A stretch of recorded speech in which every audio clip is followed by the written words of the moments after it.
All right. Well, I hope you can hear me. Hello, folks. I hope everybody's doing okay, and welcome to this live stream with me, David Connolly, the web developer extraordinaire. Now, this is what I call live coding ahoy. I do this almost every day, actually, for the private members area.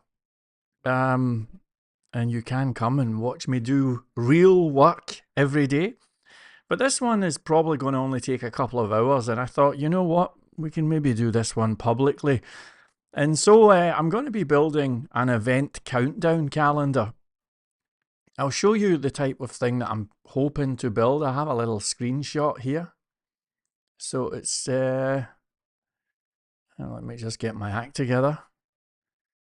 Right, it's going to be, if I can just point this thing at the screen. So it's going to be something like this. It'll be much smaller than this. But the idea is that this is going to count down, and you chuck this on your homepage. Maybe you're counting down to an event or a meeting or something like that. So this is going to count down, and then when it's finished, well, anything you want will happen. You know, take the user to the event or give them a little thing. I don't know, anything you want. But that is what we are going to be building today. Now, this is not a tutorial. This is not a tutorial, so you're going to see me make lots of mistakes along the way. And I'm sure there'll be moments where it's not particularly graceful, but you can follow along if you want. And also at the end of it, I'm going to see if I can upload the final thing. I might not have time, but no guarantees, but I would like to upload to the module market here. Can you see that?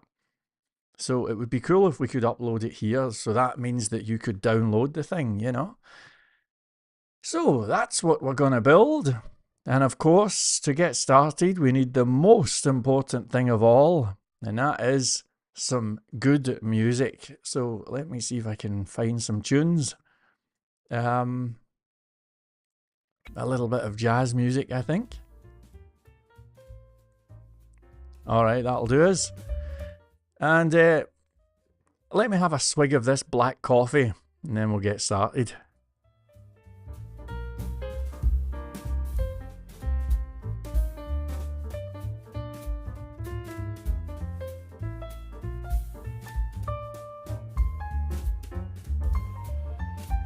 Tell you something. You have not lived until you've tried distilled water with coffee. My voice is a bit funny today, you know. Feels like it's higher than usual, you know? It wants to go away up here. Hello everybody, hope you did okay. Hey. It wants to go up here. I don't want it to go up there, I want it to be low, you know? Low. Anyway.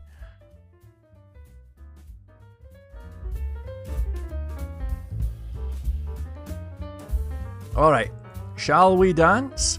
Shall we dance? Oh people, do you hear me? Yes, we shall. So I'm going to be using a combination of the Trongate framework, of course. So a little bit of PHP action. We're going to be using a lot of vanilla JavaScript, just pure JavaScript. And we're going to be using a heck of a lot of Chat GPT. I actually don't know how to build this darn thing. But do I look worried? I'm not worried.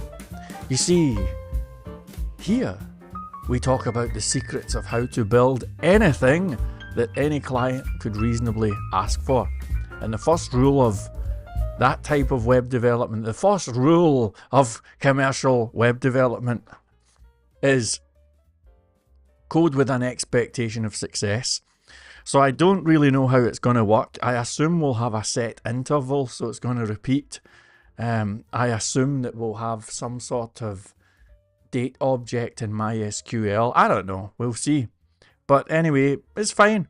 Remember, expectation of success. It's all going to be fine. All right.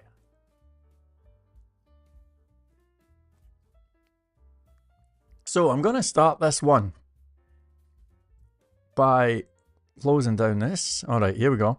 So we'll start with the Trongate desktop app. And I have XAMPP running, just so you know. Obviously, XAMPP is going to give us MySQL. and Apache, which gives us PHP. It's all free. Everything you see here is free of charge, okay? The Trongate desktop app, of course it's free, it's open source, and you can get this from Trongate.io. Here it is here, and it's on the download page. So everything you're going to see here is free, free, free, free. And let's do this. So, the first thing that we'll do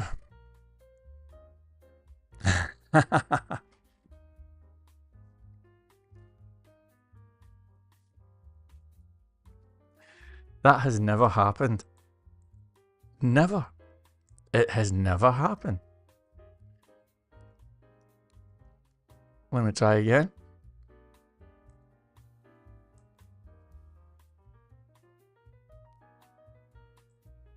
Okay, that's a fault.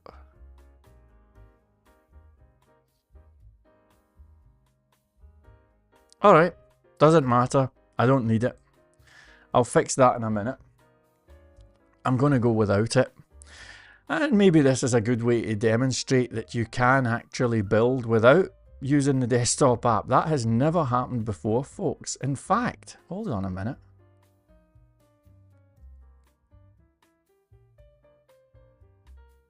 There's a variety of things here that are not entirely working as they should. Give me a little second here. Right, so the desktop app should load this page here.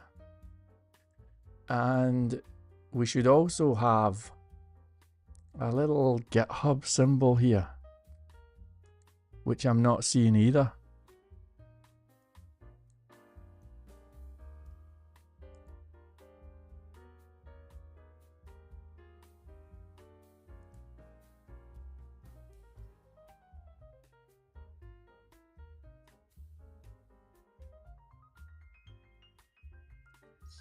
I'm going to give this one last try.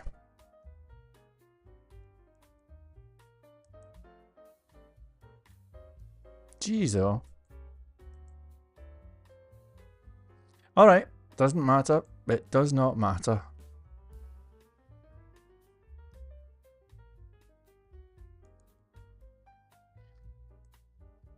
But it is a bit of a downer, isn't it?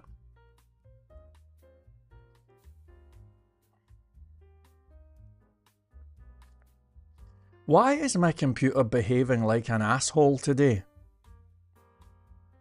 That should have taken me to the Trongate repo.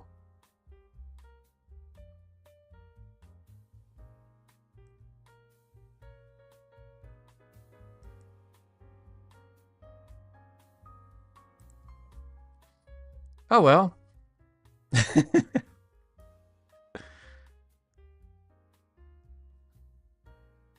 Okay, all I had to do was hit confirm. Alright, so here we are. We've got the Trongate framework right here. This is, of course, the latest version of it. And I'm going to download this. Now, I'll do this like a ponce because people on YouTube seem to be impressed by stuff like this. So we're going to CD into Applications, XAMPP, HD Docs, like that. And the way that we're going to clone this thing is we are going to copy this.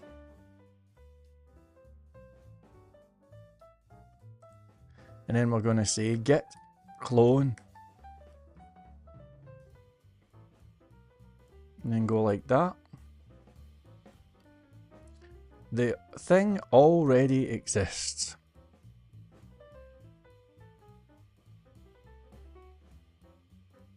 Alright, let's CD to the home directory, desktop, and we'll try it here, okay?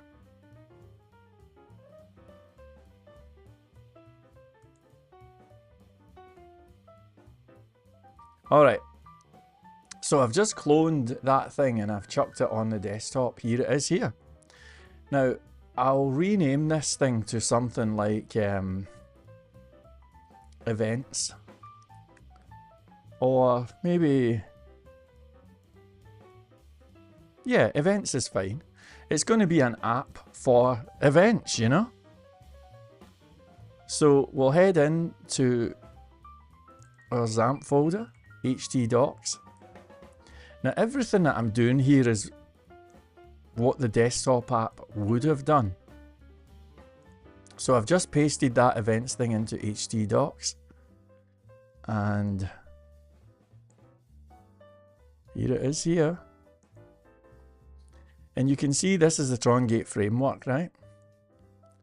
So again, this would have been set up by the desktop app, but we'll just do this manually. So we're going to set the base URL. So it's localhost events and then /. And that is that. So if we navigate to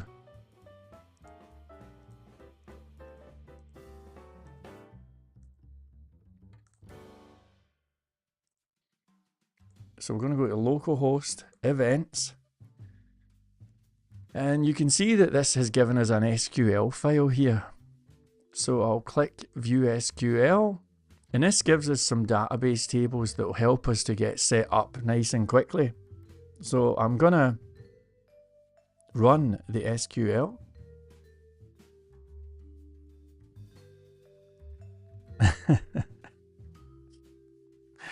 I know what that is. It's because we have to go into database.php, and we're going to make a database up here called events. I don't usually do this type of thing manually. That's my excuse, you know. So the database name is events. There it is. All right. Are we going to have this now? There you go.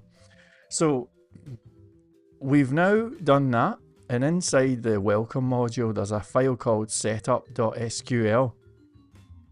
So we're going to delete that file. So it's in modules, welcome, setup. Here it is, and I'll just delete it. And again, everything that I've just done is precisely what the desktop app would have done. It's just that I've done it manually, you know. Dom is here. How you doing? I have broken the employee of the month. Oh, is the employee of the month broken as well? What is it with today? Everything is broken. Well, thank you for that, Dom, and it's very nice to see you anyway. Okay. So I'm going to manually create an event. Oh, gee, what we're going to create. Let's call it meetings, or you know what? Let's call it nothing at all. We'll go to this welcome page here. Do you see the bit that says it totally works up here, okay? And what we'll do is we'll chuck a countdown here. So I'll do a paragraph with a class of text center. And where that little X is, we're going to have a countdown. In fact, let's just say something a little bit more meaningful, you know? There we go. So we're going to chuck this countdown thing right here. To kick this one off, we're going to create a new folder inside modules, which I'm going to call countdown. Now this is going to have a folder called controllers, another folder called views, and we'll make a third folder called assets. Inside the assets folder, there's going to be a folder called CSS and another folder called JS. Okay, now in the controllers here, we're going to have countdown.php with a capital C, and we're going to say class countdown extends Trongate. Now I'm going to say function underscore draw countdown, and this draw countdown, well, I'll just say here we go. So go like that. And so where we've got this X, we're now going to load up that module by echoing modules run countdown, and it's / and then underscore draw countdown. And I'm doing an underscore so that you cannot invoke it via the URL. Do you know what I mean? So if I did not have that underscore here, I would be able to go to countdown / draw countdown, and you can see that it says here we go.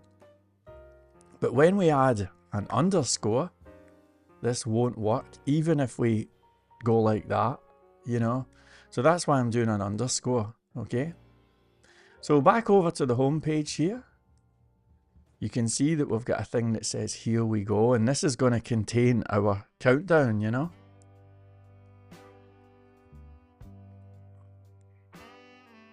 So the next thing we'll do is a little bit of HTML action.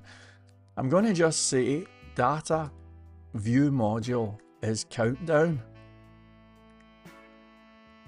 It's going to give the framework a little helping hand when we say this, load up a view file, and the view file is going to be called big countdown. Maybe we can do a small countdown later on, you know, and we'll pass in the data. So going into views, new file, big countdown.php, and save, and there you go. Perfect. All right.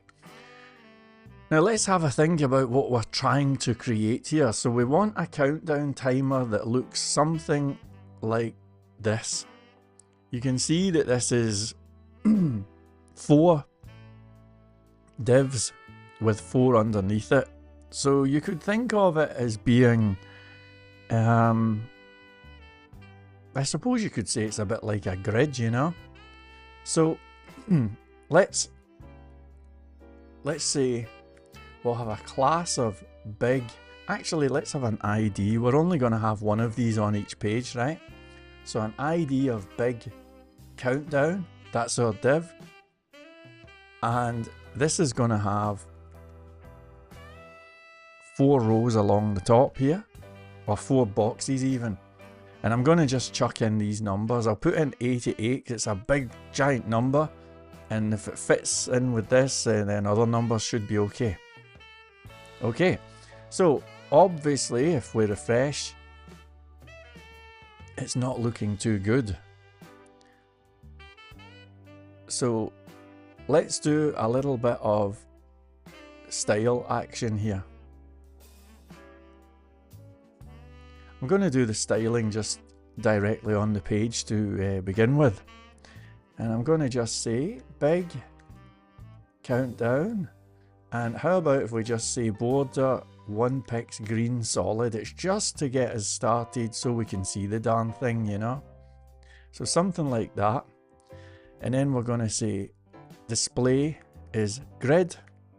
I'm going to say grid template columns repeat 4 times at 1 FR a pop, and then I'm going to say grid gap is 1M. So that gives us this. Now let's say that big countdown direct descendant divs are going to have a background color that is black. So 1 2 3 1 2 3, and the reason why I'm doing 6 of these is because I want to make it a little bit see-through. So if I do this, it's pure black, but if we add 2 characters such as AA, it becomes a little bit transparent, you know. So maybe CC. I just want people to have a hint of being able to see through it, if you know what I mean. Alright, next thing we'll do is each of these divs is going to have a display type of flex. And I'll just say align item center, justify content center. So we've now centered those. I'm also going to say that the font color is all the E's. There you go. Pretty cool, pretty cool. Now, let me just go into the realms of experimentation here. I'm going to say width is 2M.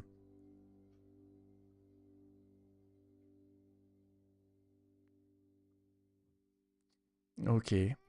And for this big countdown, I'm going to say width is max content. Okay, now I'm going to say margin 0 auto. There we go. Pretty cool, pretty cool. Alright, now I think it's probably a good time to get Chat GPT going here, and I do hope it works. So, what is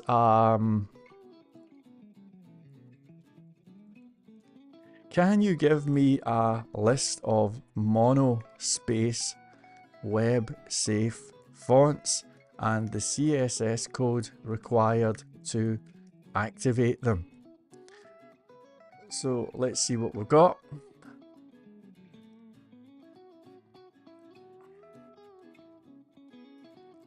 All right. Are we going to get...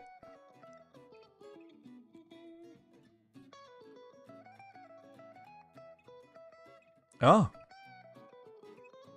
Fair enough. All right, I'll copy this.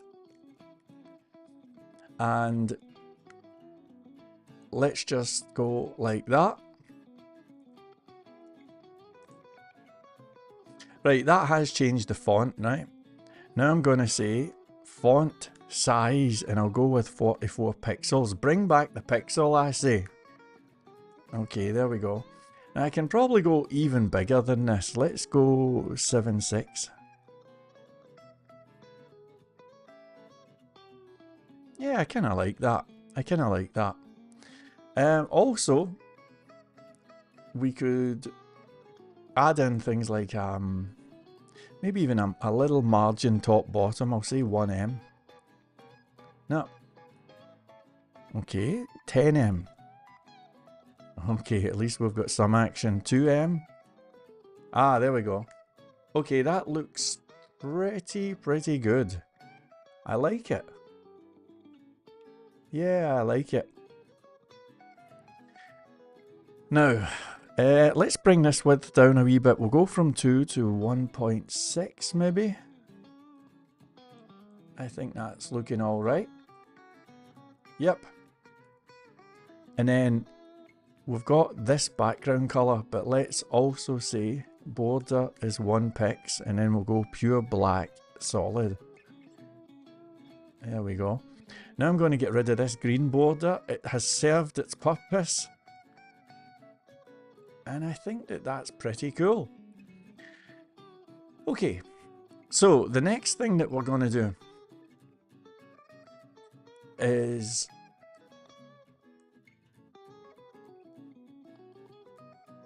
underneath this, we're going to have our indicators that's going to say things like, you know, hours, minutes, seconds, and so on. Now, let's make it so that we've got a div here that contains our top row. And then there's going to be another div that is going to contain that second row. And as a reminder, the second row is going to say days, hours, minutes, and seconds. So let's just write that in. Days, hours, minutes, seconds. Now if we save and refresh, it's all messed up. So where we've got this, we're just going to add in another little thing like that. And I'm going to say nth child 1. So that means the top row. Now for the moment, and to make life easy, I'll say nth child 2 gets a display of none. Just for the moment. Okay. Okay, so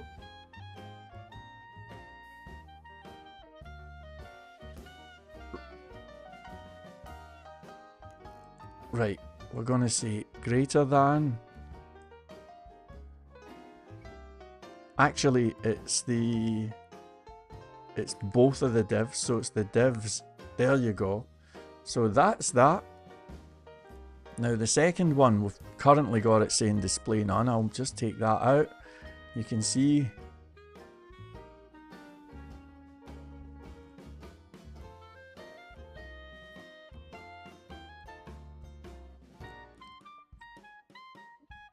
okay, let me just copy all of that.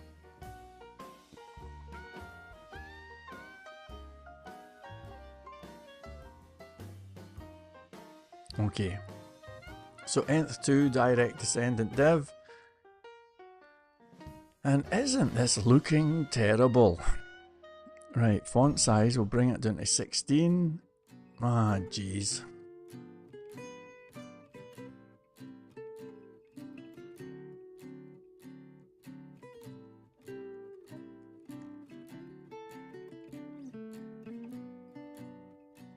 Right, let me take this out. Actually, let me say span.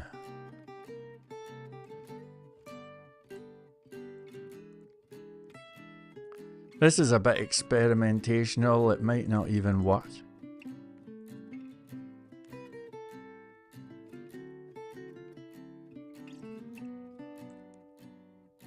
Alright, so for those span things, the font size is 12 pixels.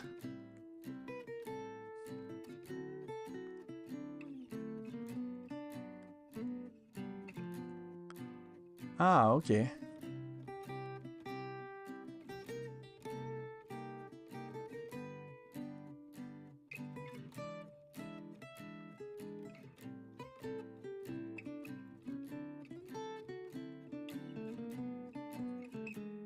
Now let's take out this background colour.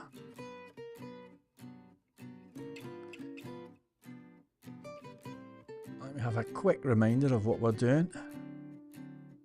Okay.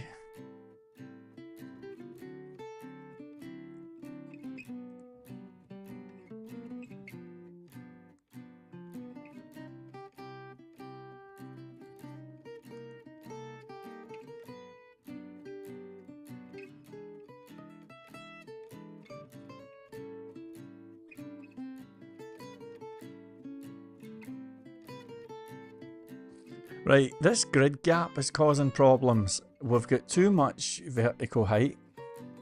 Now I have no clue if this is going to work, but I'm going to try a little experiment. See if I say like 3M, is that going to let us adjust the... It does, it does. So if we said, let's say 0.1M or 0.1M. Alright, alright. Let me think.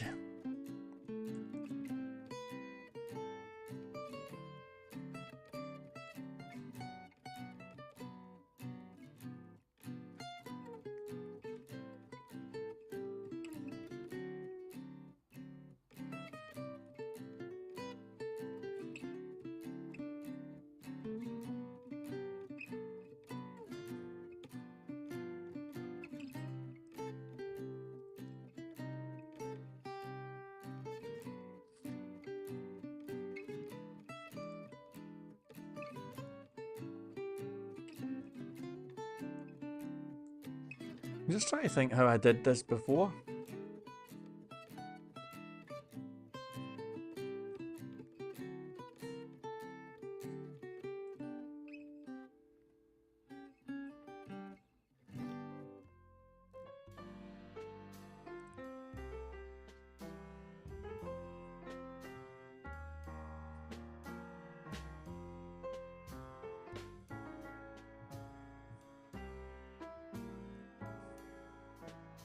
Ah, it's the margin.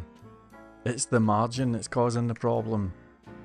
There it is. It was the margin. It was the margin. How did I not know that? It was the margin. Right, okay. So let's do 2M. That's the top. then it's the right is auto, the bottom is going to be 0, and the other side, so that's top, right, bottom, and then top, right, bottom, yeah, and then auto for the left. Jeez. Do you know what? This has to be 0 auto, I've just realised it.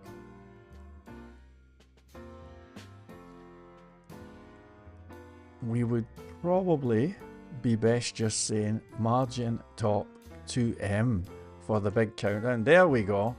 Alright, we've got it now. So for this second row, the colour,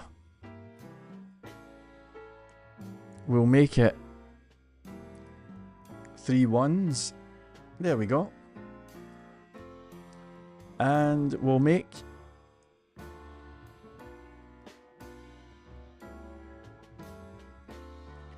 these spans have a font weight of bold. Oh, you miserable thing. Let me try font size 15.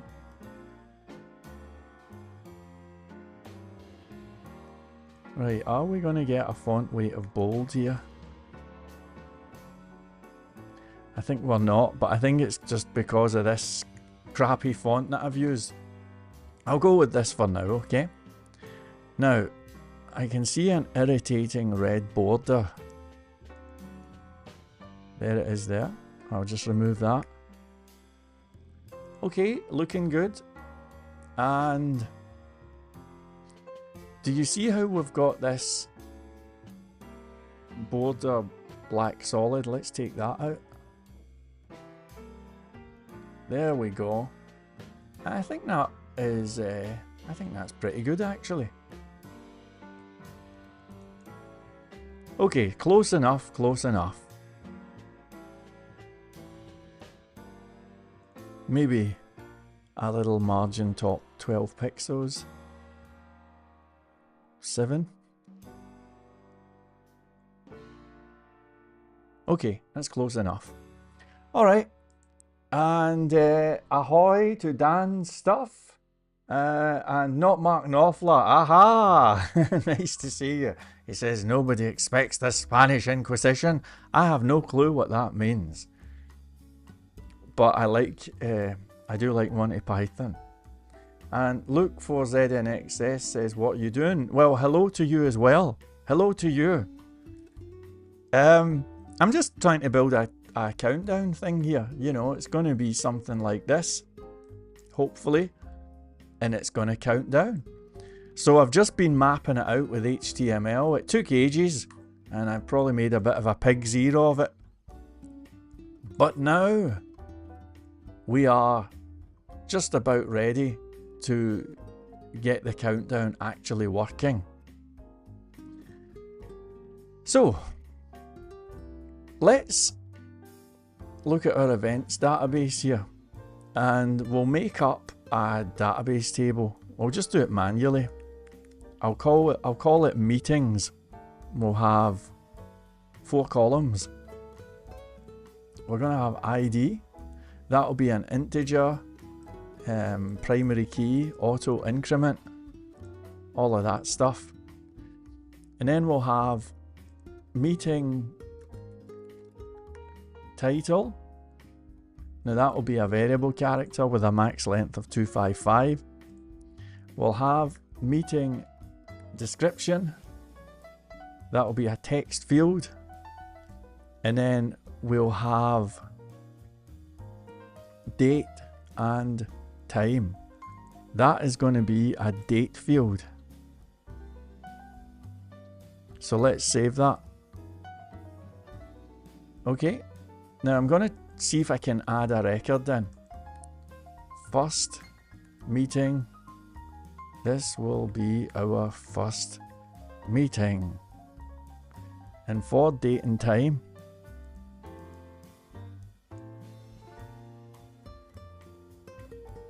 that is not what I want. Let's change this column. I think that was the wrong column type. Change. Do we have a date time? There you go. So let's just look at this thing. Okay, so we'll go with the 29th and the time. Here we go. And it's 24-hour clock, so we'll say it's at like 7:30 at night. Okay. Perfect. Alright. So, what on earth was the point of that? Well, let's go back to our welcome controller here. This is where all of the action happens for Trongate. If I echo hi and do a little die statement, you'll see that we get this hi message here. So what I'm going to do is I'm going to get the start date and time for the event. So for us, we're just going to say event record is this model, and it's going to be get where. We want an ID of 1, and actually it was a meeting, wasn't it? But it doesn't matter, the table was called meetings. So let's just JSON event record true, and you can see that we've now successfully fetched this from the database. Okay, so this is where we're going to start calling upon the employee of the month to do this countdown thing. And I see, just so you know, I mean, I do consider web development to be changed forever these days. And I think that this way of working is perfectly legitimate, you know? Anyway, give me just a second. Pardon me. Is that the hay fever kicking off? I have no idea. We'll go back to the big countdown thing that we've got here. And I'm going to say ID is, now let's just say num days.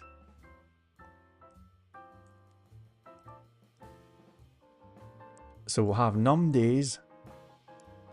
Well, actually, let's call it day counter.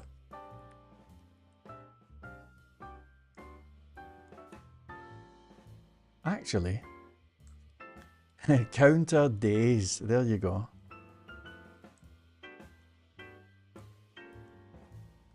All right. So it's going to be days, hours, minutes, and seconds. There you go. Now, let's just go like this. I'm going to copy. And I'm going to build up a question for the employee of the month. I'm going to say, I have an event stored on a Start again. I have a website that uses PHP. I have an event stored on a MySQL database inside a date time column with the following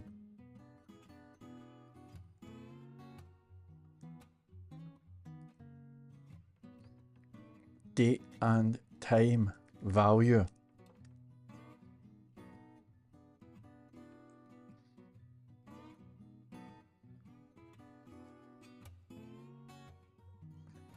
Okay. This value has been passed into a view file with the variable name of start date and you know what?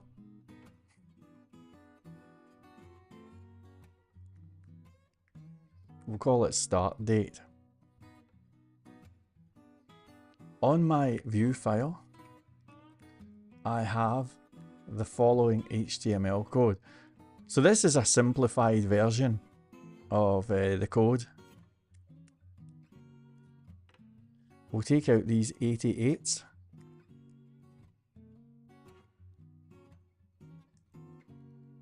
Can you show me how to make my big countdown element work so that the number of days, hours, minutes and seconds leading up to the event are displayed inside the appropriate elements? There we go. I assume that this will involve using vanilla JavaScript. Alright, there we go. Nothing wrong with that. That's how we code these days, right? So here we go.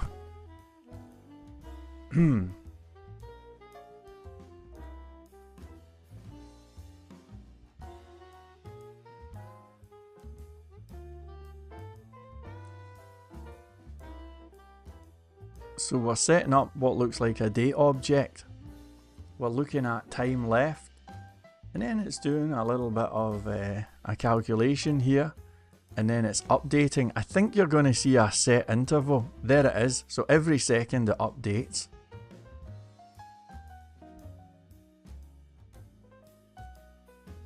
And I think that that's going to work, but I am going to request one change.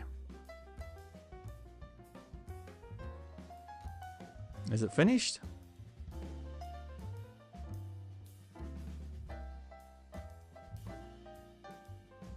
Okay, let me just say thank you. That looks good. However, I'd like to request the following change. Could you please favor const and let where possible so that the JavaScript is more modern?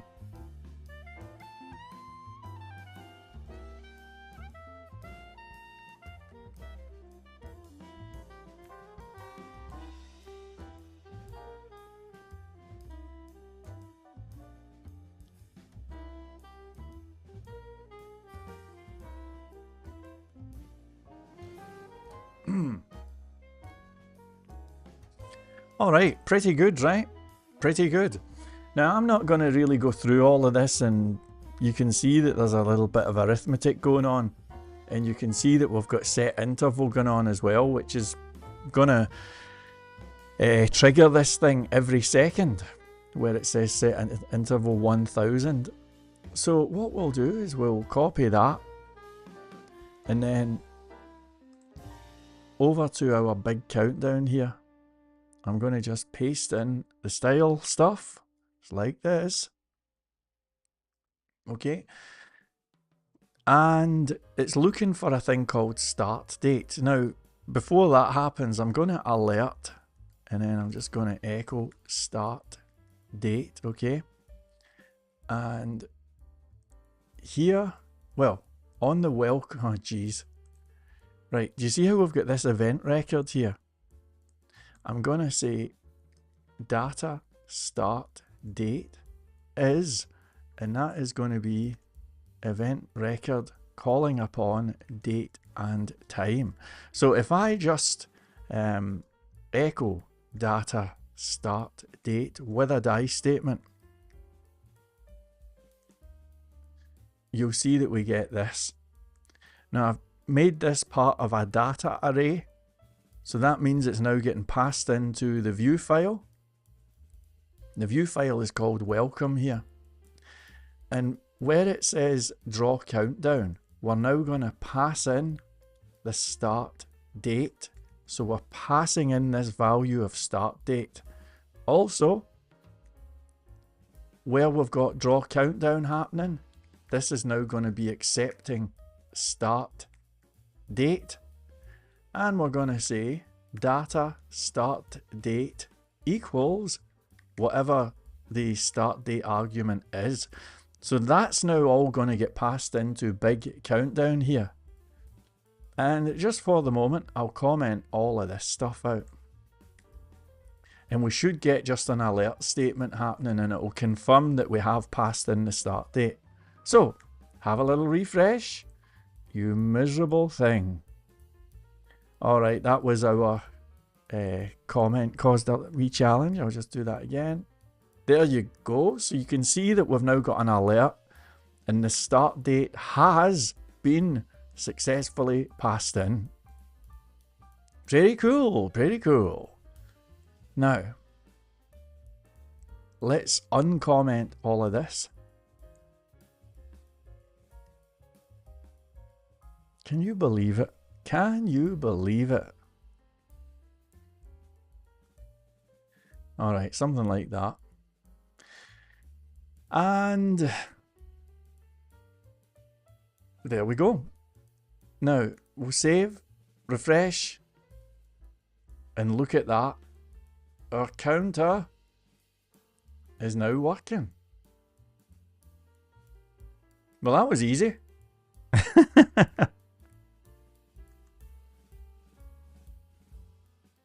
Yeah, that's it.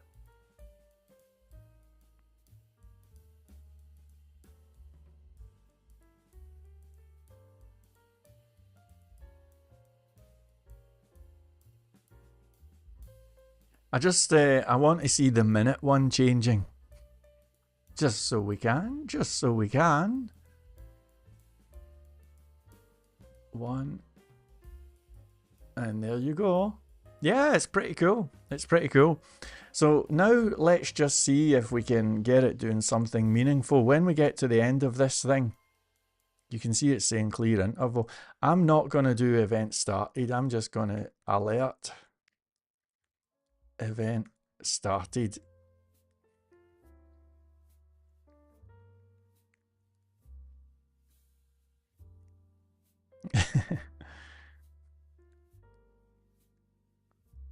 All right. So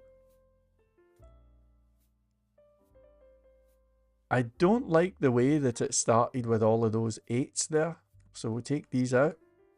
Okay, so save. There you go. Now also I don't like the way that it started there either. So let's do and NBSP. So that will mean it's got these spaces, and that's what we're talking about. Boom. There it is. That is really good.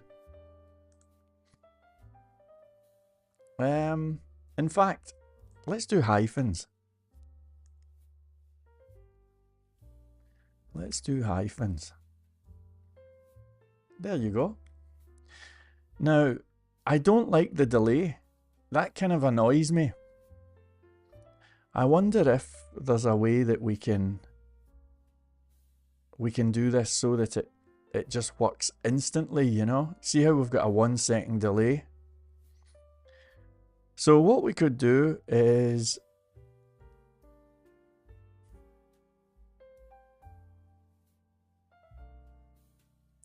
we'll just call update countdown as soon as that page loads. There you go. So that's now loading instantly, which is really cool. Now let me check out the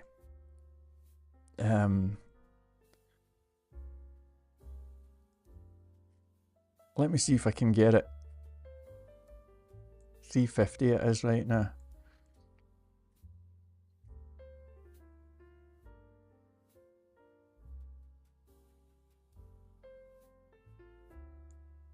Alright. So I'm going to see if I can just test it when it gets to that countdown point. So here we go. We've got a minute and a little bit left. So let's just leave it doing its thing. And if we get an alert message at the end of this, that's job done, you know. I think we will. I'm pretty confident that we will, actually. So there you go. Kind of easy. Kind of easy. We managed it in just 1 hour.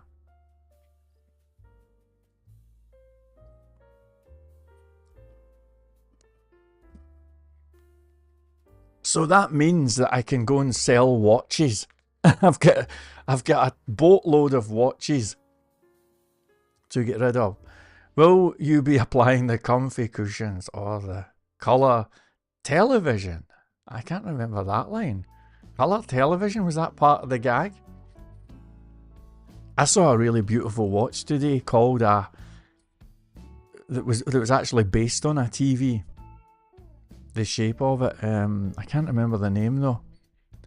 But let's just get this counter thing happening, and then we will truly be cracking open the champagne here.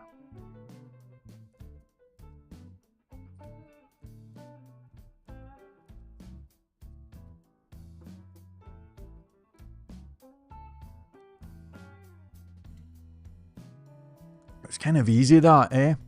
At the end of the day. Turned out to be kind of easy. Here we go.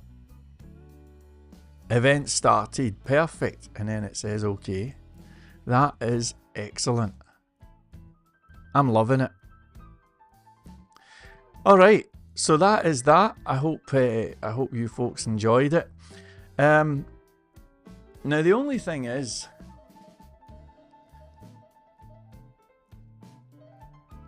I never added that into these assets folders here. And in the strictest of terms, that's going to give us kind of rubbish source code. So let me do a very crazy update that you may or may not like. Now, again, this is just optional.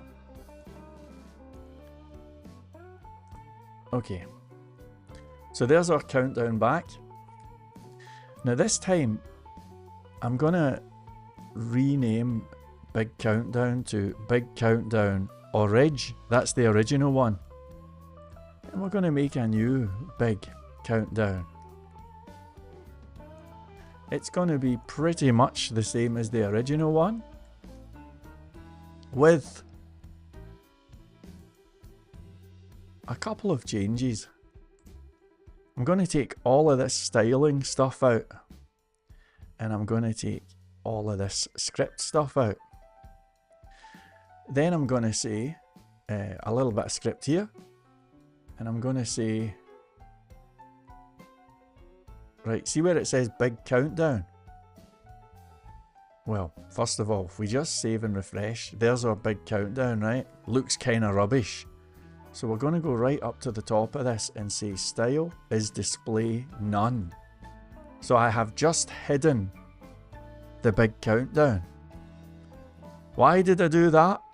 Well, I'm going to say window.add event listener load. And the idea is that when this page loads, we're going to console.log loaded. So keep an eye on as we refresh. Do you see how it says loaded on the bottom left here? And I hope you'll agree that that's reasonably simple, right? So what we're going to do now is we're going to dynamically load a style sheet. So I'm going to go into this CSS folder here. We're going to have a new file called countdown.css, and all of the styling stuff that we had here, I'm now going to copy it and we're going to chuck it right here. Kinda cool, kinda cool.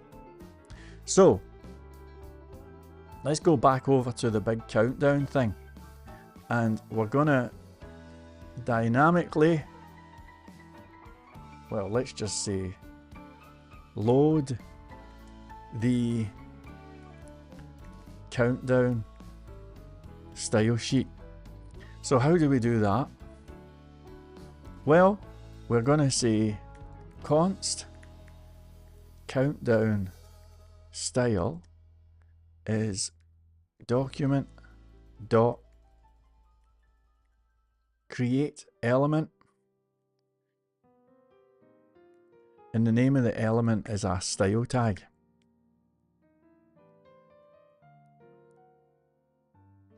That's wrong. We say link href equals. Do you know what? I'm going to do the employee of the month.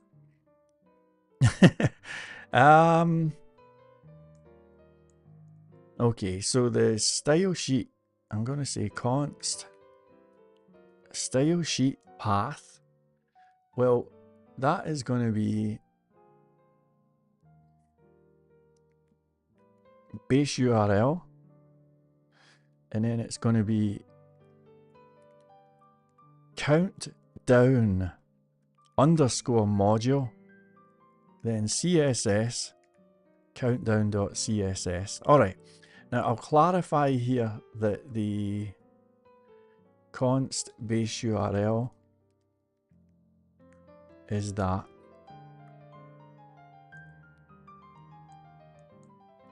Okay, so let's copy this. I'm going to go to the employee of the month, and I'm going to say, can you show me how to dynamically add a style sheet onto the page? Here is my starter code. Now I don't see this causing any problems. So we're declaring a base URL, and it's taking a link element. That's the bit that I wasn't sure of. It's adding it onto the document head.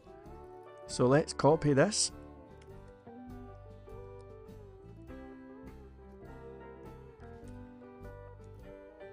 There we go. So that takes our style sheet and it adds it on.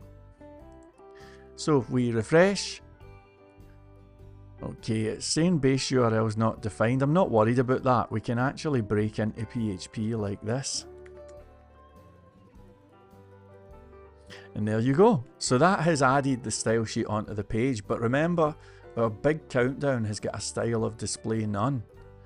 So I'm now going to say const countdown element is document get element by ID, and the ID is big countdown. So I'm now going to say, well, let's have a think about this. It's actually going to be a display type. I think it's block.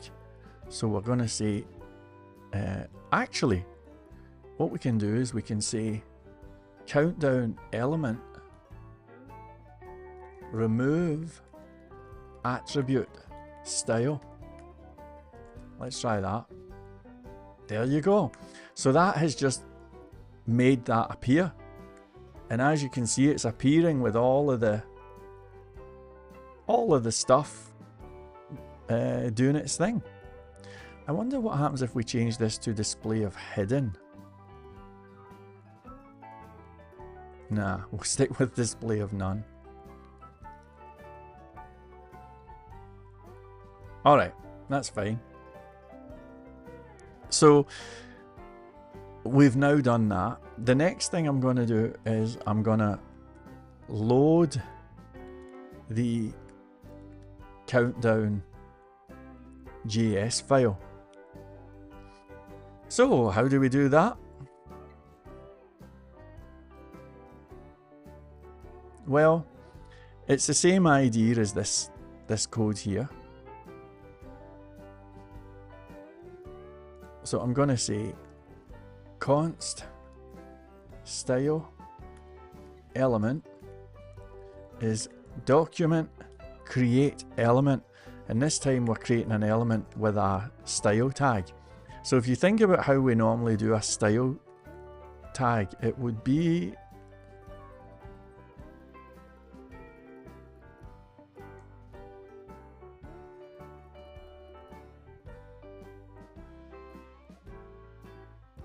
pardon me, it's not a style tag, it's a script element. Alright, here we go, create element script. There we go. So think about how we do a script element. We would say script, and then it would be source equals, right? So it's pretty much the type of vibe that we've got here. That's what we're talking about, right? So the script element is document create element script, and then we're going to say script element dot source equals, now again I'm going to just say base URL. This time I'm going to say countdown module, and we're going to go into JS and we'll call it countdown.js, and then we are going to say document.body append script element. There you go. So that should load our countdown.js file. Now of course I'll have to go into this JS folder, create a new file, I'll call it countdown.js. Now we'll get our JavaScript code, here it is here. So copy that and we'll paste in a little smug reverse indent. Okay.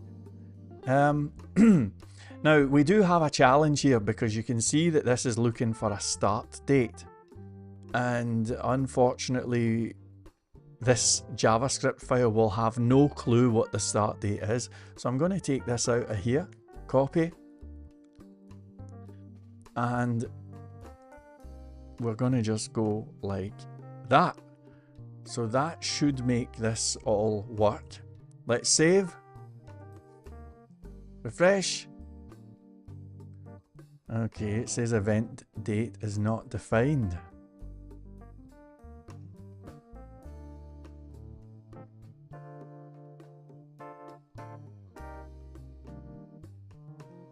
Ah, okay. So let's take that out. We'll go back in here and okay, so right here I'm gonna say event start date like that, and then I'll say const event start date equals, and so I'm jumping into PHP here, and hopefully that will pass in the event start date. If it does not, I'm gonna be crying like a baby.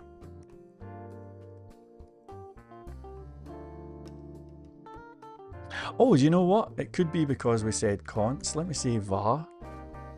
You miserable thing.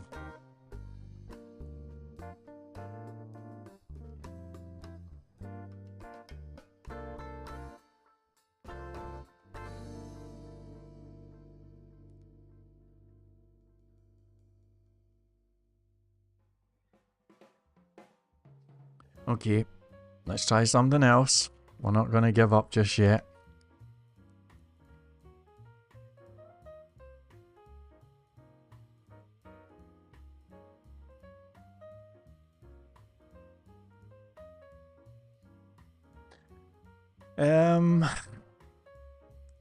That's a tricky problem.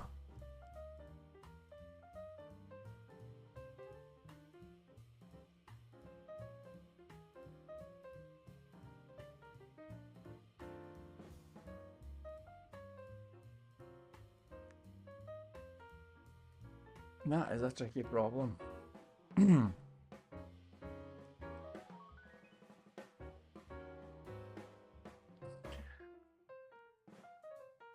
Okay, let me... Okay, I'm gonna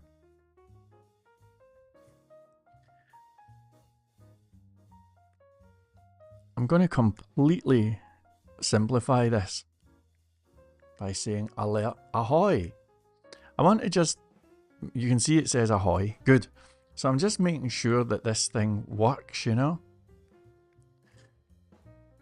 Okay, so we really need to get this start date here.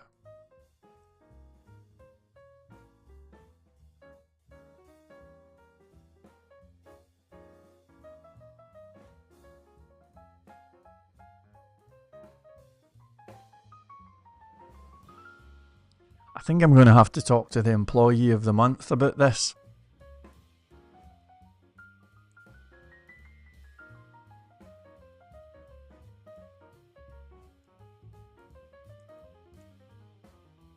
Okay. Let's go to the employee of the month. I have a style sheet and JavaScript file being loaded dynamically with the following code.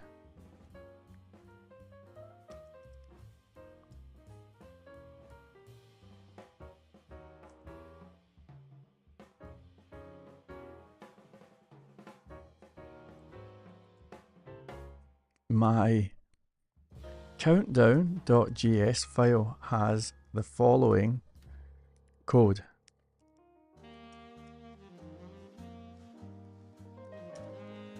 As you can see, countdown.js will not work because I have some PHP code being used to initialize a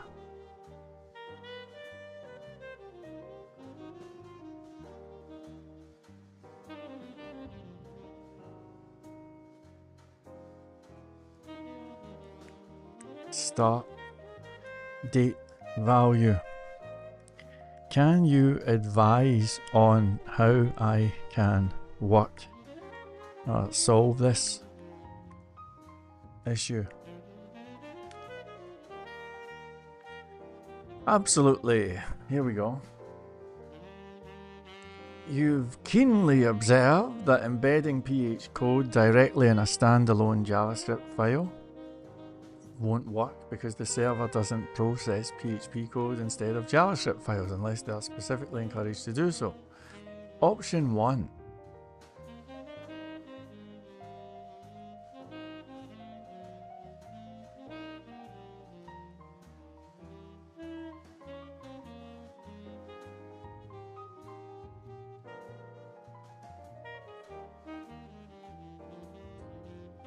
And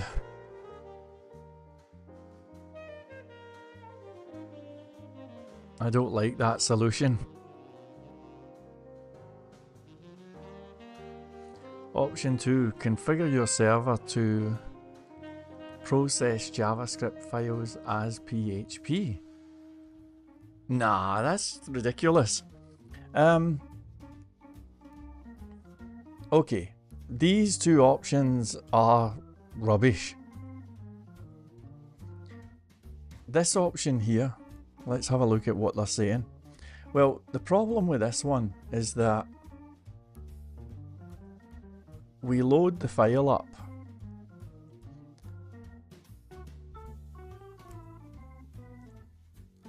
Then we run init countdown with the event date being passed in. Let me see, is that... maybe that is doable.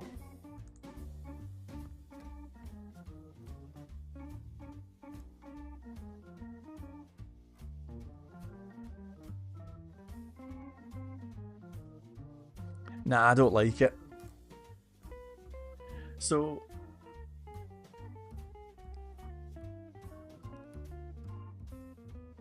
here's what we're going to do. We're going to do a different solution.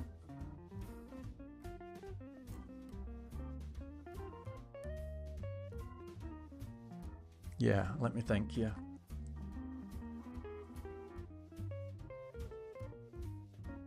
Okay. So here's what we're going to do.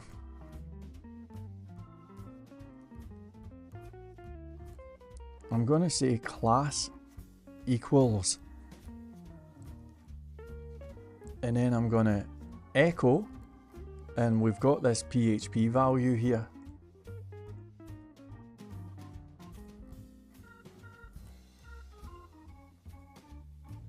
Of start date, you know?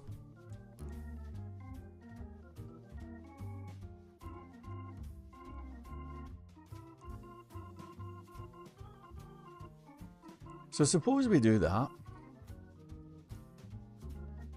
Now what does that mean? That's garbage. Right, hang on.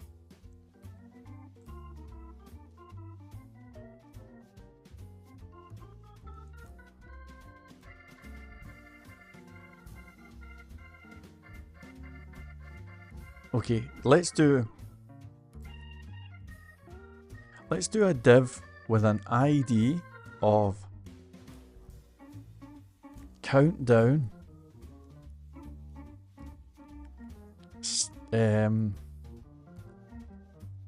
start date,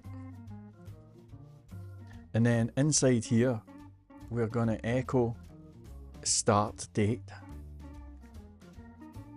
Alright, I feel a bit better about that.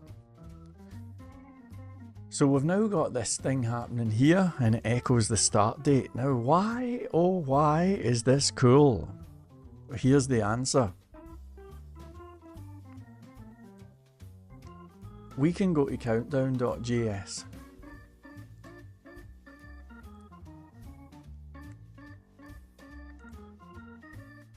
And I'm going to just console.log hello. You can see it says hello there, right? Now, let's say const countdown start date element is document get element by ID of that, okay? Then I'm going to say const event start date equals countdown start date element dot inner HTML. So let's just console.log the event start date. And you can see that we've now got that being nicely console.logged. Then what we could do is we could say this element thing.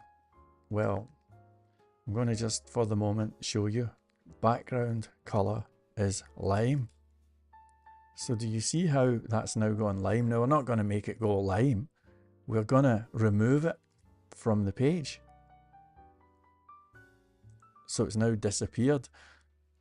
But then we could go even further by saying style is display of none.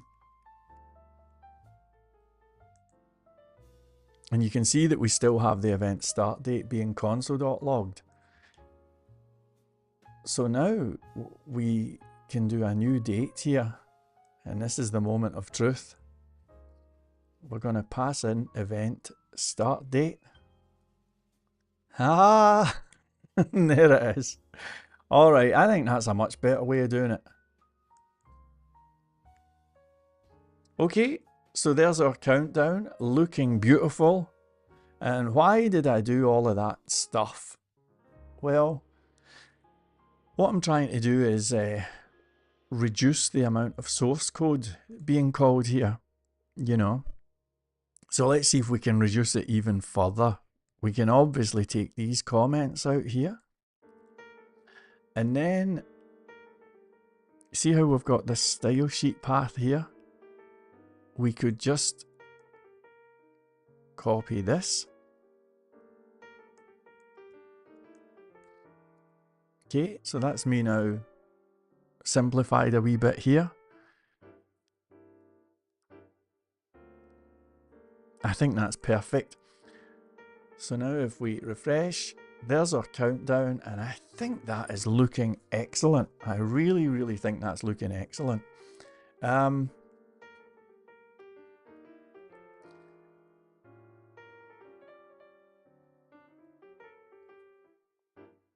Another thing that...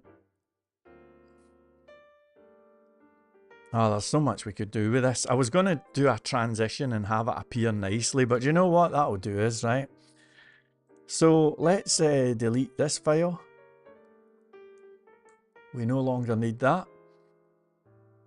And there you have it, a beautiful little module called Countdown.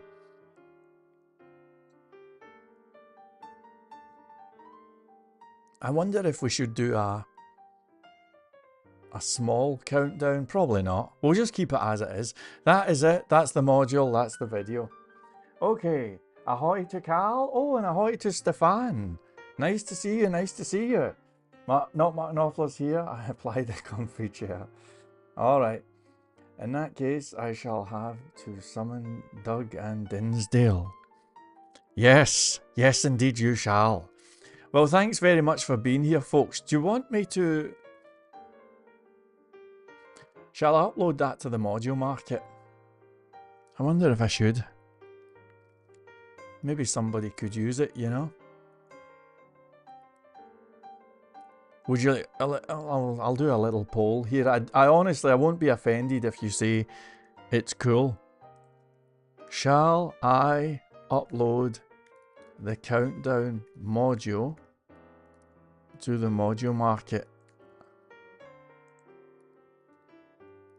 Well, we'll just have yes and no. I will not be offended if you want me to not do it. It's niet problemo. Either way.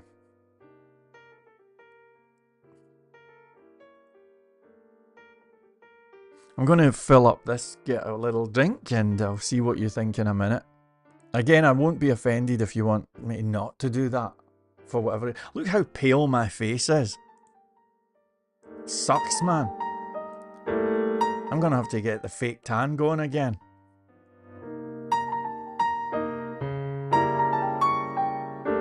Or a little bit of light magic.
Alright.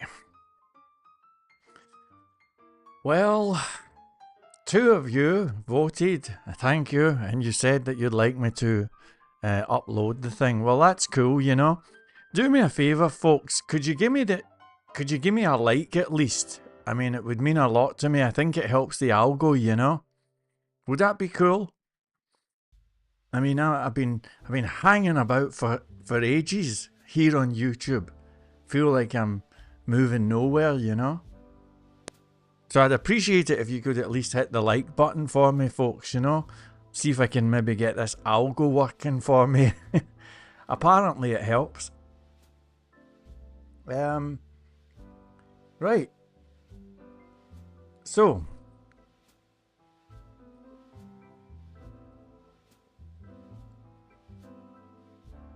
Thank you, whomever that was. I appreciate it. May you have a good day. All right. Right, okay. So, let me show you how to upload this as a Trongate module, okay? So the first thing that we do is we'll find the module in question. So for us, it's a module called Countdown. I'm going to go into modules. Here is the Countdown module. This one does not have any MySQL tables or anything, so this is going to be really easy. I'm going to just click and compress Countdown. And there you go. Okay, so it's a little zip folder there. Now, there's a couple of things that I'll need. One is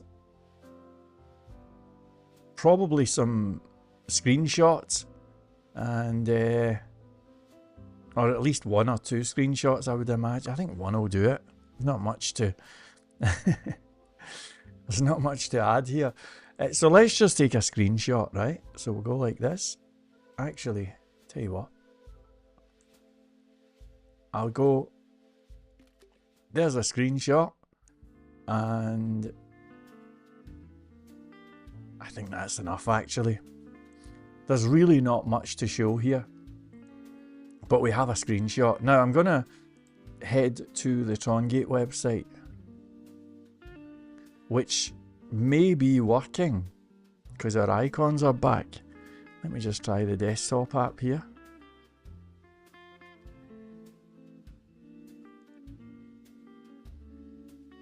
Well, that's good. I'm going to put all of that down to some kind of server issue.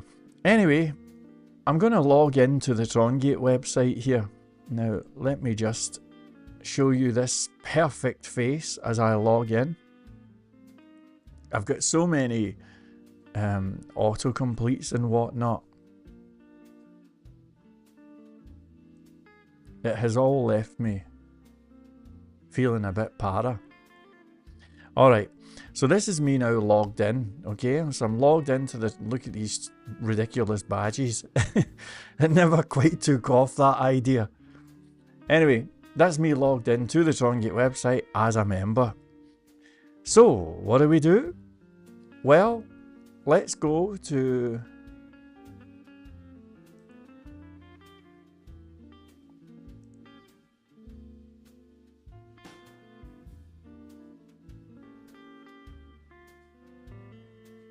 how the heck do we do this? I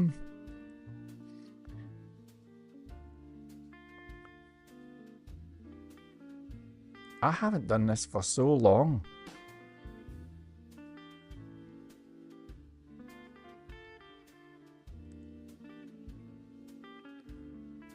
I legitimately don't know how to do this. Jeez.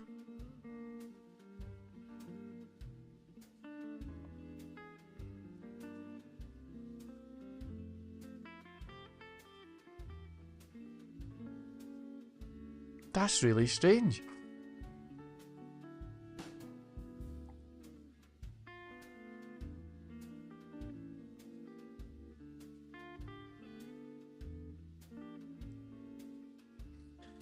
Was there not a thing for managing messages and all sorts of stuff like that? Where on earth has it all gone? Oh, Dom says go to the help bar. Right, okay. Ah, right, okay. I'm gonna fix that. That's my mistake and I apologise. So once I get off this live stream, I'll fix it. You should have a bar thing across the top like this. You'll have that, folks. Thank you so much, Dom. You will have that, okay? So let's click on your uploaded items. Here it is here. And you'll see that link. And look at this stupid thing I've done here. Oh man, I'm such an idiot. Anyway, we're going to say submit new item. And it says you'll need blah blah blah blah blah. And blah blah blah blah blah. Okay. So let's just say I have acquired all of the items. Let's do this. And now we're going to go through this thing here. So I'll just say countdown. Well, we call it countdown timer or something, or just countdown, I'll do it. Now the item type is a module and the version number is V1. The price, no charge. And I'll just say this module gives you a simple countdown timer that you can use to count down to significant moments in time.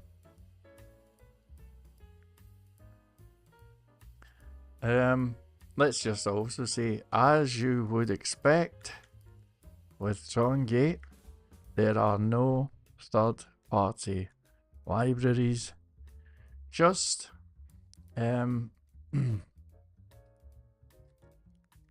just PHP and some vanilla JavaScript. In order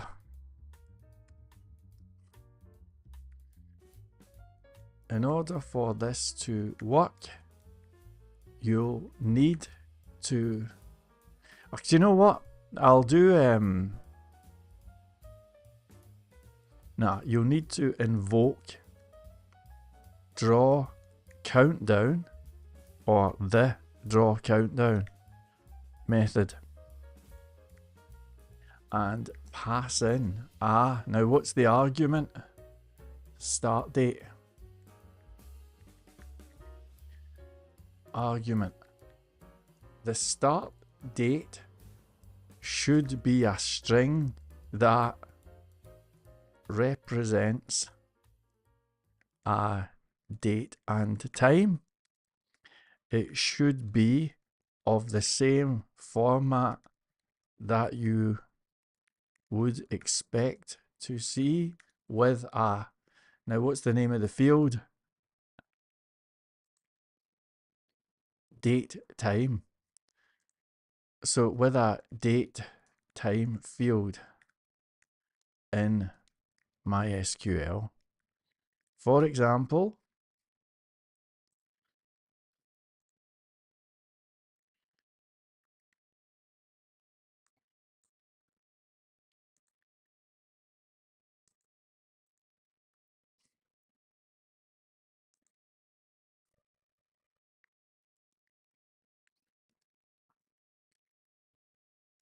we'll do a wee hyphen here. For example, that, okay? The rest should hopefully be pretty straightforward, and you are encouraged to tweak the style sheet and JavaScript file to suit your own individual needs. There you go. There you go. Okay. So this module gives you a simple countdown timer that you can use to count down to a significant moment in time. As you would expect with Trongate, there are no third-party libraries, just PHP and some vanilla JavaScript. In order for this to work, you'll need to invoke the draw countdown method and pass in a start date argument. The start date should be a string that represents a date and time. It should be of the same format that you would expect to see with a date time field in MySQL. For example, blah, blah, blah, blah, blah. The rest should hopefully be pretty straightforward. Is that one word or two? Well, I'll do it hyphenated. And you are encouraged to tweak the style sheet and JavaScript file to suit your own individual needs. All right, now I will just submit this. And again, I apologize for this garbage font here. I'm going to fix that in a minute. That should be a big headline. But it's asking for a YouTube video. And I do recommend adding YouTube videos for these. For the moment, I'm just going to add in this one. So let's see, how can I? Man, it would be, I wish I had the URL for this live stream. Oh, gee. Well,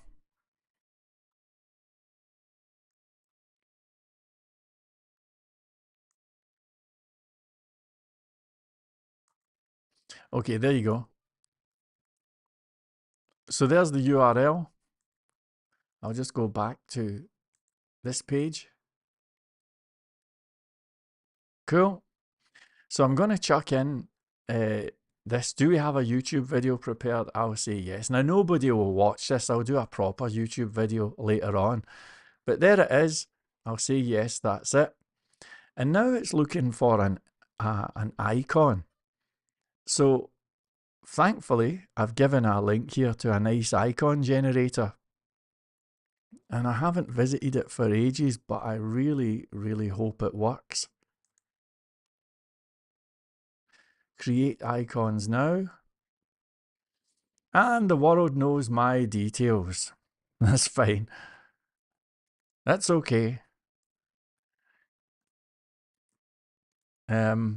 Right, so I'm just logging into this icon thing. Okay, and I'm gonna, now that I'm logged in, I'm gonna click create icons now. Takes us to this page here. So let's do a search for something like timer. And you can see that we've got that going on. Maybe I could do a search for countdown. That's kind of cool as well. Let me look at timer again.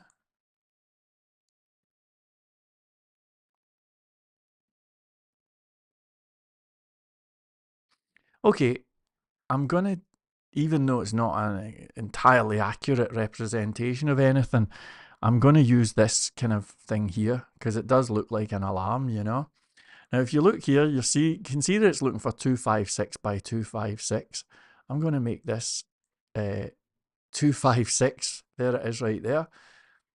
And then you can choose any shape of icon that you want, and there's a whole bunch that you can choose from.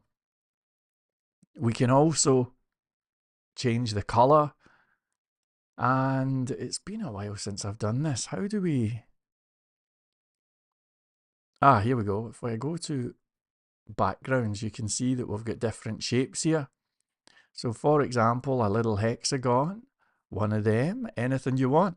Now, what I like to do is have a look at the module market and just see what's on there. This website needs work, by the way. Okay, so we're going to be going to this new items. Oh, there's Dom Sinclair's thing. I'll need to have a look at that. But I can see that we've got green, we've got blue, we've got a little bit of orange, and we've got green and orange. So what are we missing? We're not seeing too much red or purple or yellow. So let's go with, I think I'll go with something red at that end of the spectrum. So maybe, let's see if we can find something here.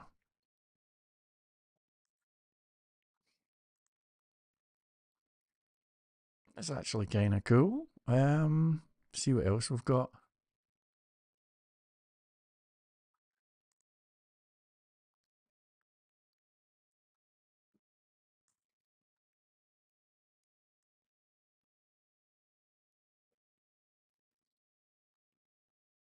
All right, let me see if I can just darken this down a little smidge.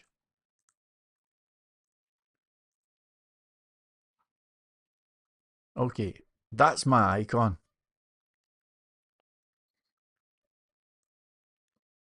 Now, how on earth did I do this in the past? It's been such a long time. Um, do I download it? Is that what we do? Download icons. Okay, so let's download it as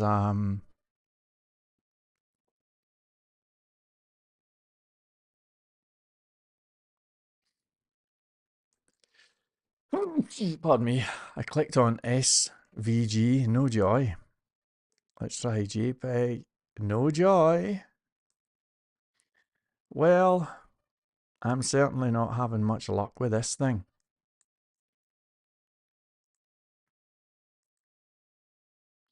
I think I'll go with this color. Now that I see it, it's kind of cool. Right, you know what? It's caveman coding time. I'm going to take a screenshot and I'm going to head into Photopia. So let me open up this. Okay, I'll do a little crop. I've got a video on YouTube of how to create icons. I should watch my own video. And I go through how to do this the proper way. But I can't remember how to do it, so I'm just going to have to go with this.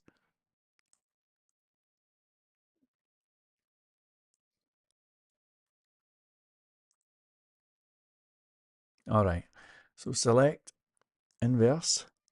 I'm going to copy, file, new, and the background's going to be transparent. Pasting in. Now, if you look at the page again,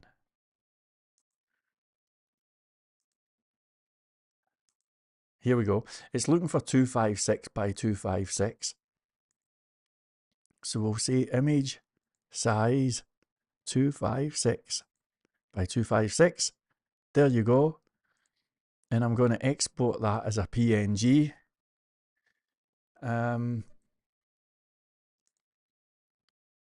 Let me switch this off.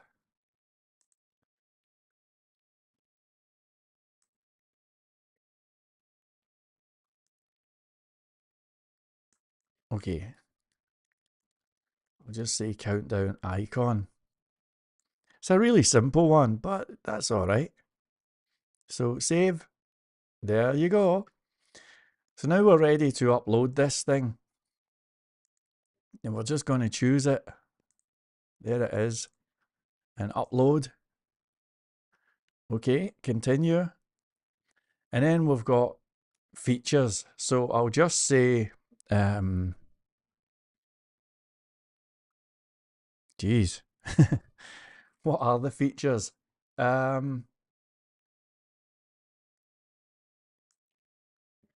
Okay, something like easy to customize, add feature.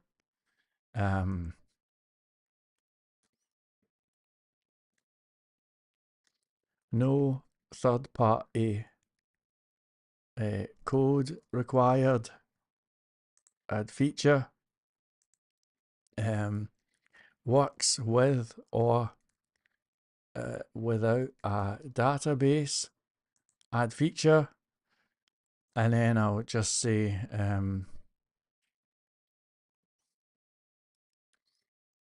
one line of can be activated with one line of code, which is true. There's my features, right? I'm going to say finished. Now we're going to say categories. So we'll have, let's see what we got. Uploaders. We've got utilities is kind of cool. I'll do that. But you can do other categories like content creation. Now, I never made this mobile friendly, which is a bit of a downer. Productivity, maybe. Anyway, finished. And now's where we upload our screenshots. Now, I think I had taken one screenshot of this thing. And it was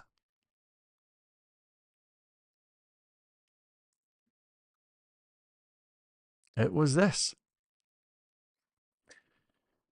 Okay. But I also had another screenshot which I had at the start of this tutorial here. And that was one that looked... What did it look like? Yeah, this one here, which is called countdown.png. So, give me just a second, won't you? I'm looking for countdown.png. There it is there. Now, I don't know how big that is.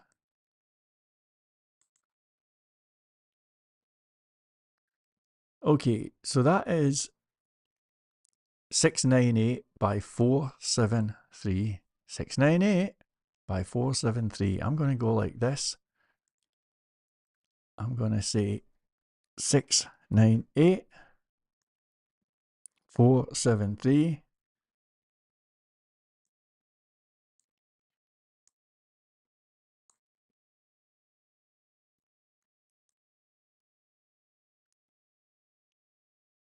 Cool. So that's just going to show people what they get, you know. And I'll export as a PNG. I'll call it countdown screenshot 1.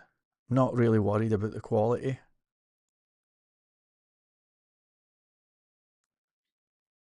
And then if we go back here, let's just bring these things in.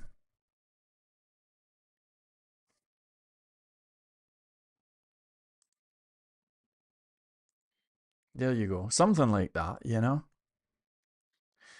Okay, and then this page really needs some work. It's ghastly. It's so bad. I'm going to have to fix all of this. Anyway, I'll upload the module itself. So the module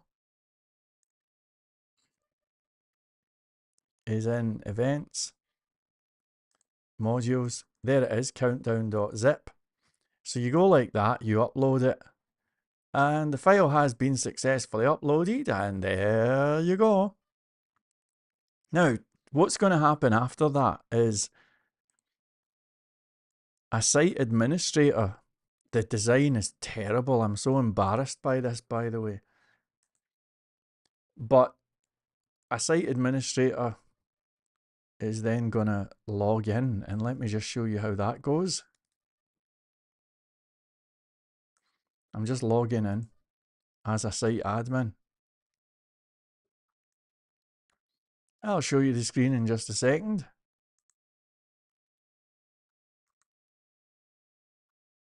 Okay. So,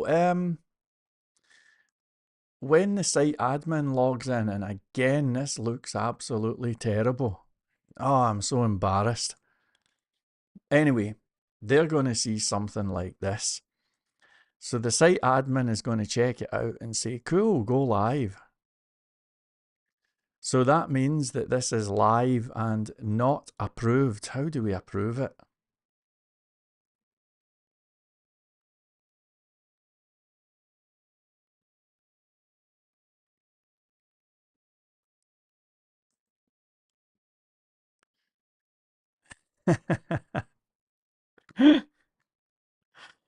I am a Kentucky Fried Idiot.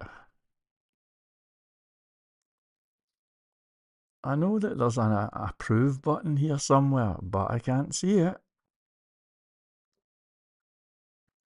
Oh well, I'll just cheat. Do you know what it is? I think the problem is that I'm still logged in as me. So if I go to members sign out, members log out, There we go. Right, now let me log back in as an admin again. What a farcical demonstration.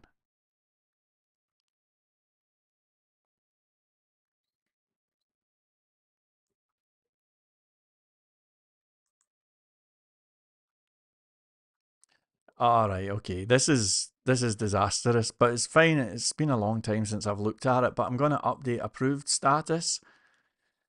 And the item's now approved. So now if you go to the Trongate module market, after all that bullshit, you can see that we've now got this countdown thing here on the bottom left. There it is. And you can see we've got a couple of screenshots. We've got a ridiculous shot of this live stream. And then you can leave a review if you've got the nerve. And that's it. So that is pretty much it. And that was a disastrous demonstration there. But at least I got there in the end, you know. Okay, folks, I hope you got something from this. That is going to wrap up this live stream, and I wanted it to be a couple of hours. We've just about done that. In fact, I'm about 15 minutes ahead of schedule. So, thanks for passing by. If anybody has any questions, comments, or suggestions, now is a good time. I have about, well, whatever I've got, 9 minutes or something before I have to head elsewhere. So, anything you'd like to talk about? Now's your chance.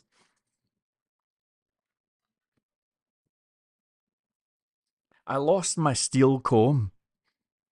You know, the Gudgeon. And already I can feel as if my hair's started falling out again. What can you do? Anyway,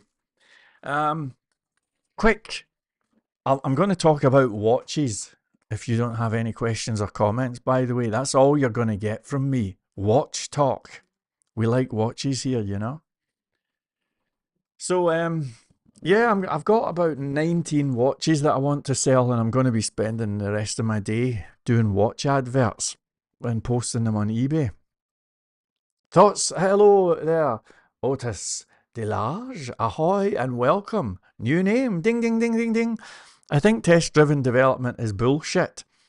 It's bullshit, and I would love to debate a guy like Bob Martin about this, who is a huge endorser of test-driven development. But test-driven development gives a false sense of security and it destroys productivity, is what I think of it.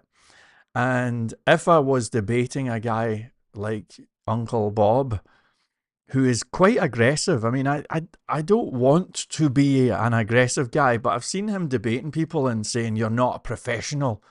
You cannot call yourself a professional unless you do things my way, which is a ghastly thing to say.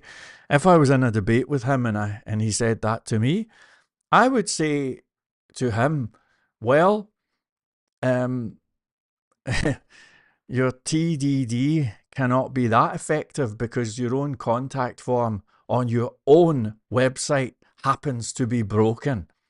If you want, I'll fix it for you, and you're very welcome. So that's how that would go. But I'm not into it.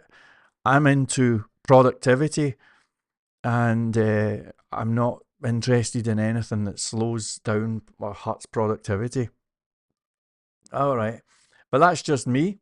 You don't have to agree with me, by the way. Not Mark Knopfler says, design top down, build bottom up. Been doing that since the late 80s. There you go. Thank you very much, Otis DeLarge. I wonder where you're from. New name. Maybe you can let us know. Dom here is from down in England. Says he hates TDD, test driven development, but do like tests. Cool. Do you know the funny thing? One of the criticisms of Trongate that keeps on coming up is it doesn't have tests. For a long time, I never knew what that meant. I thought they meant it doesn't come with some sort of testing module or so. I couldn't understand what it meant, but I think what they mean is that the functions and so on within the framework have not been subjected to some testing bullshit. There's a couple of reasons why that's the case. First of all, I don't believe in test-driven development for the reasons that I've given. And another reason is because, well, to be entirely honest, and it's hard to go here without being controversial, but do you know that there's a PHP tax? Are you aware of that? I mean, nobody's talked about it yet, but it's real. And there is a PHP tax. And companies are paying. I mean, those of you who are channel members, you'll know that I've been working on a website the past week or so that is for doing meetings, funnily enough, language classes and stuff like that. And you'll know that I'm having to rebuild this entire website because the web hosting company GoDaddy have been forced to upgrade to the latest version of PHP, or a more recent version of PHP. And in doing so, they've broken a website. And how many websites are being broken now because rewrite culture has become the norm in PHP? This is a terrible thing, and it's the worst thing in all of PHP.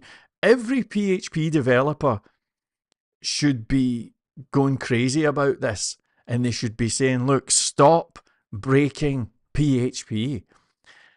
There are a few knuckle draggers who think that V1 forever or stop breaking PHP has something to do with being old-fashioned or not updating stuff, and that's not the point.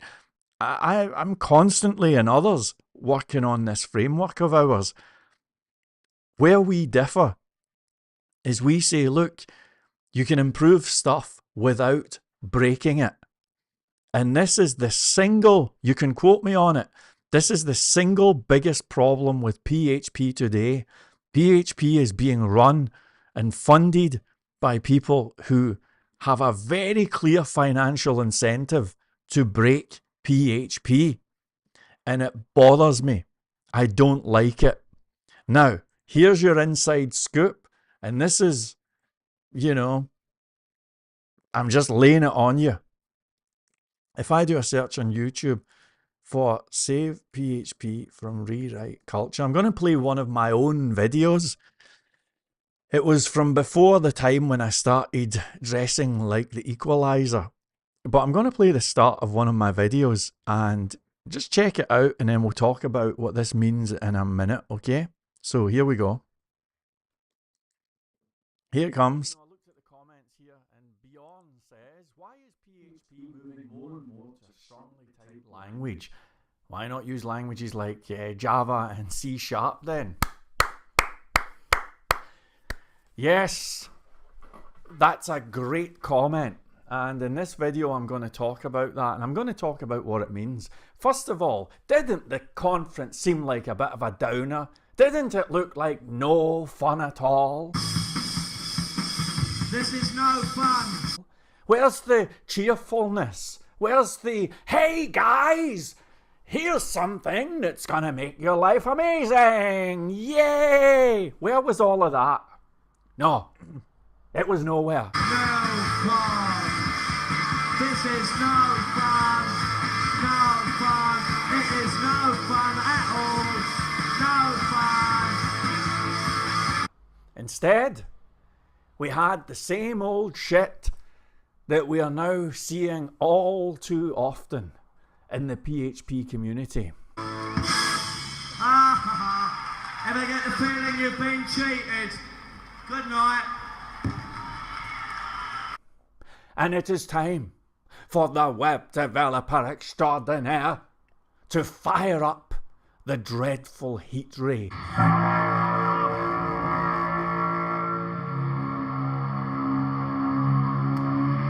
And yes, I'm going to point that heat ray at the people who I believe are responsible for this bullshit.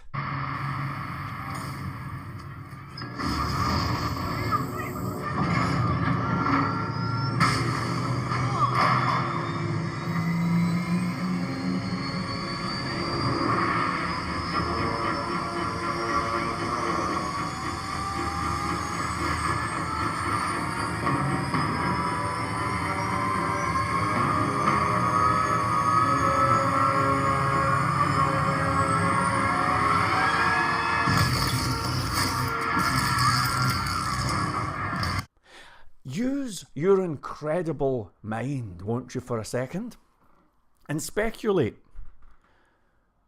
What's going to happen if year after year after year graduates are being churned out who have all of these useless skills? All of those graduates, there must have been tens. I've just realised that was the wrong part of the video that I played. By the way, my hair dramatically changed colour since that video. It's a miracle. But that was the wrong part of it. But nevertheless, I'm sure that was interesting. This is the part that I wanted to play. Can we start again? Here we go. I've just watched a conference, a PHP conference, how to get ready for PHP 8. And if you missed that conference, here's a couple of highlights. In case you did not know, today is October 23rd, 2019. If you did not know that already, congratulations, you have already learned something.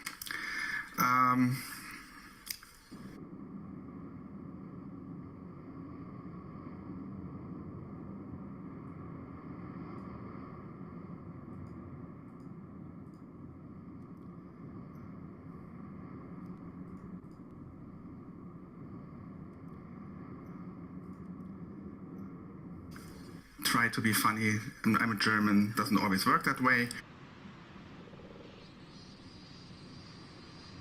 What you want to do with him? He got a little pretty mouth, ain't he? That's the truth.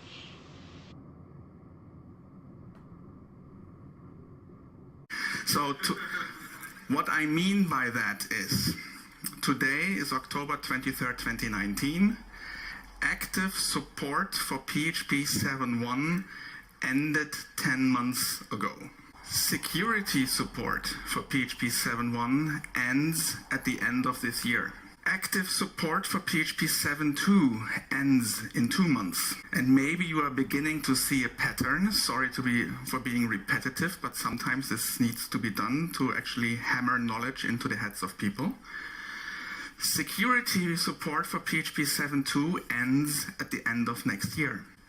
Active support for PHP 7.3 ends at the end of next year. Security support for PHP 7.3 ends at the end of 2021. If you are not on PHP 7.2 or PHP 7.3 at the moment, you have a problem. If you do not update your stack, you are in a very deep hole that you have to dig yourself out of. In case you are in doubt about which version of PHP are currently supported, there is this really handy website. Sorry, we cannot do more than that. But sometimes this needs to be done to actually hammer knowledge into the heads of people. Hammer knowledge into the heads of people. We hammer knowledge into the heads of people. We hammer knowledge into the heads of people. We hammer knowledge into the heads of people. We hammer knowledge into the heads of people. We hammer knowledge into the heads of people. We hammer knowledge into the heads of people. We hammer knowledge into the heads of people. It's funny, I looked at the comments here, and Bjorn says, why is PHP moving more and more to a strongly typed language? Why not use languages like Java and C# then? Yes. Anyway, you get the idea, right?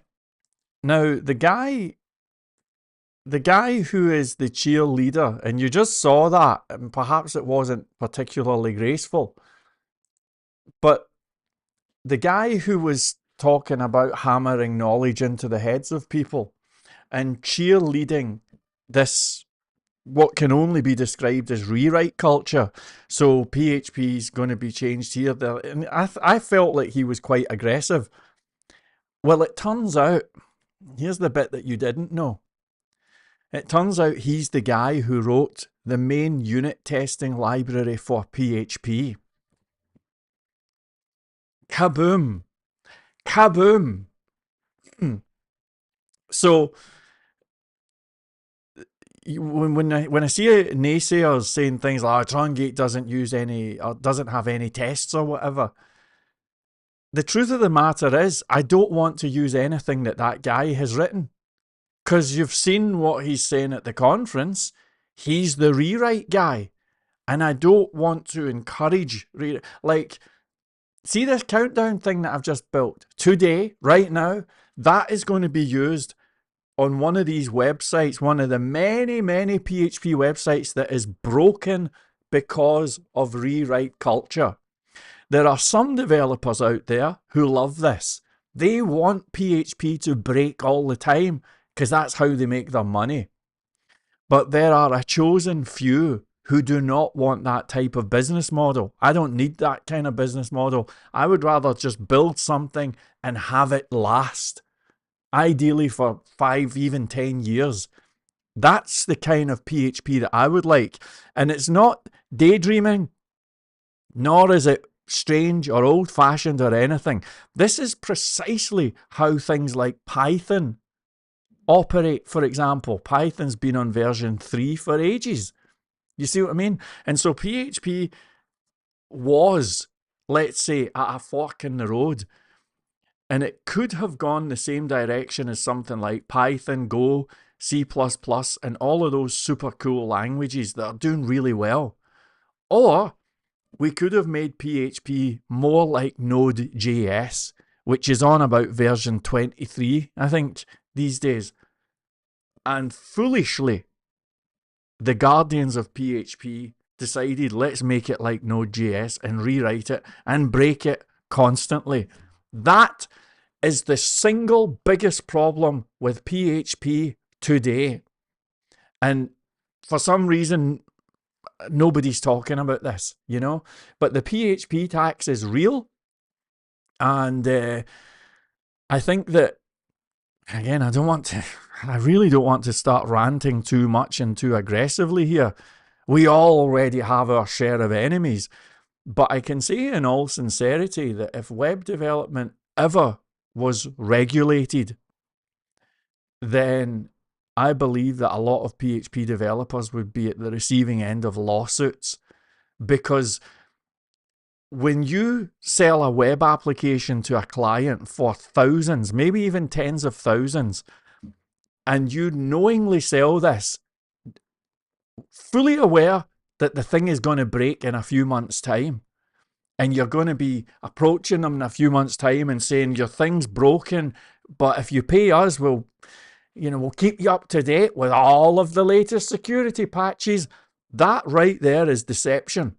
And here in the UK, I mean, I've had a lot of dealings with the Financial Conduct Authority because they regulate the motor industry. I've built a lot of sites for the motor industry, right?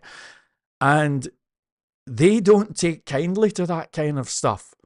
I don't know about America or the rest of the world, but I'm just saying, if web development was regulated, at least here in the UK, I think that a lot of PHP developers would be in big trouble because you cannot do that.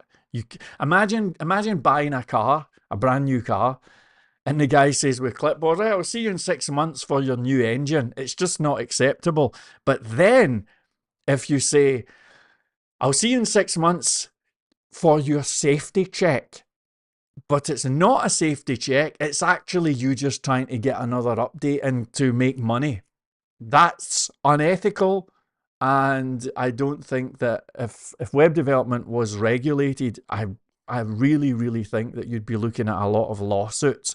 It's a horrible, horrible problem, horrible way to do business, and I wish a plague upon everybody who has supported this bullshit.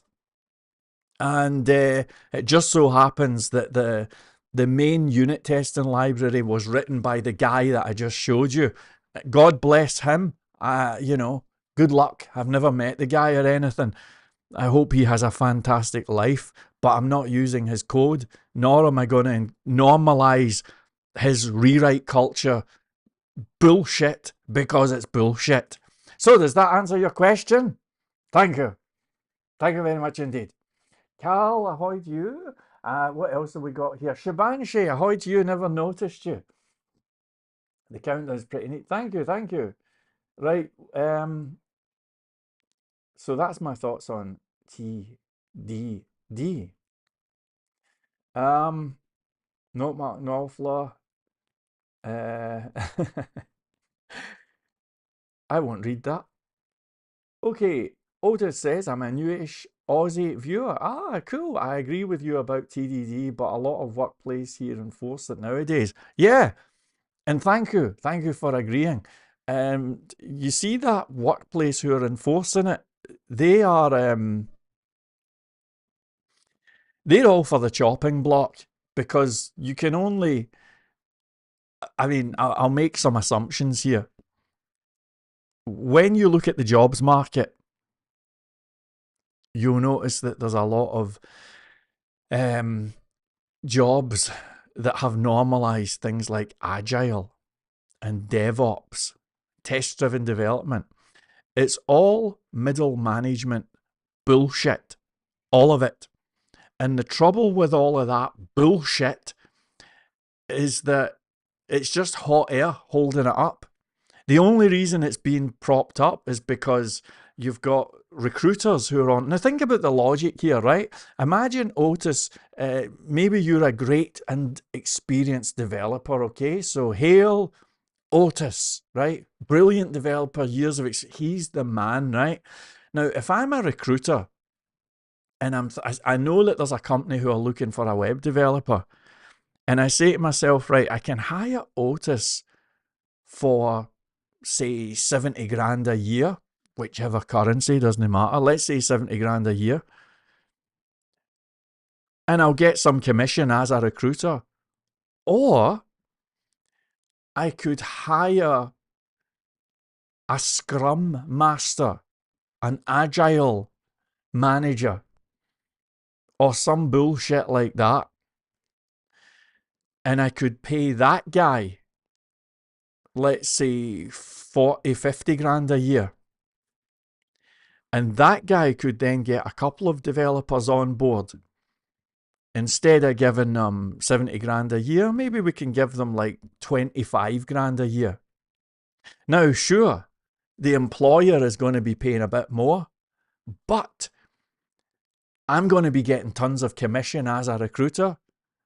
I'm going to be getting 3 people hired instead of 1. Sure, they might be getting kind of shit wages, and they might even be pretty shit developers because they're working for 25 grand a year. But what I can do is just inflate the bullshit. I can show them videos on YouTube of people like the usual suspects all talking about how brilliant this is, and you're not a professional. Oh, we need to use this. We need to use TDD. You can't work without Agile. You mad? So you show them all of that, and now we're doing web development properly. And as we speak, there are legions of recruiters on the phone day in, day out. They are better at selling than you and me, even on our best days. And they're phoning up companies and saying, oh, you need to use TDT. You need to use this agile stuff. You need to use this. This is how the big companies do it. And so it's this big cavalcade of utter hot air bullshit. And do you know who loses? Web developers, business owners. Because Otis, instead of being given 70 grand a year, is being told, fuck off.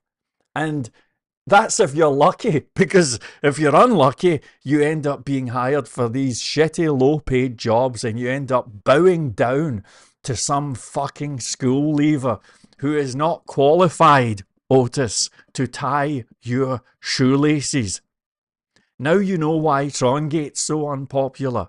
Now you know why I got cancelled. See, I call out the bullshit. I call it out. I'm good at calling it out. So that's it. But here's the thing. Ahoy to Carol Rice. Ahoy to you. Welcome, welcome, welcome. I'm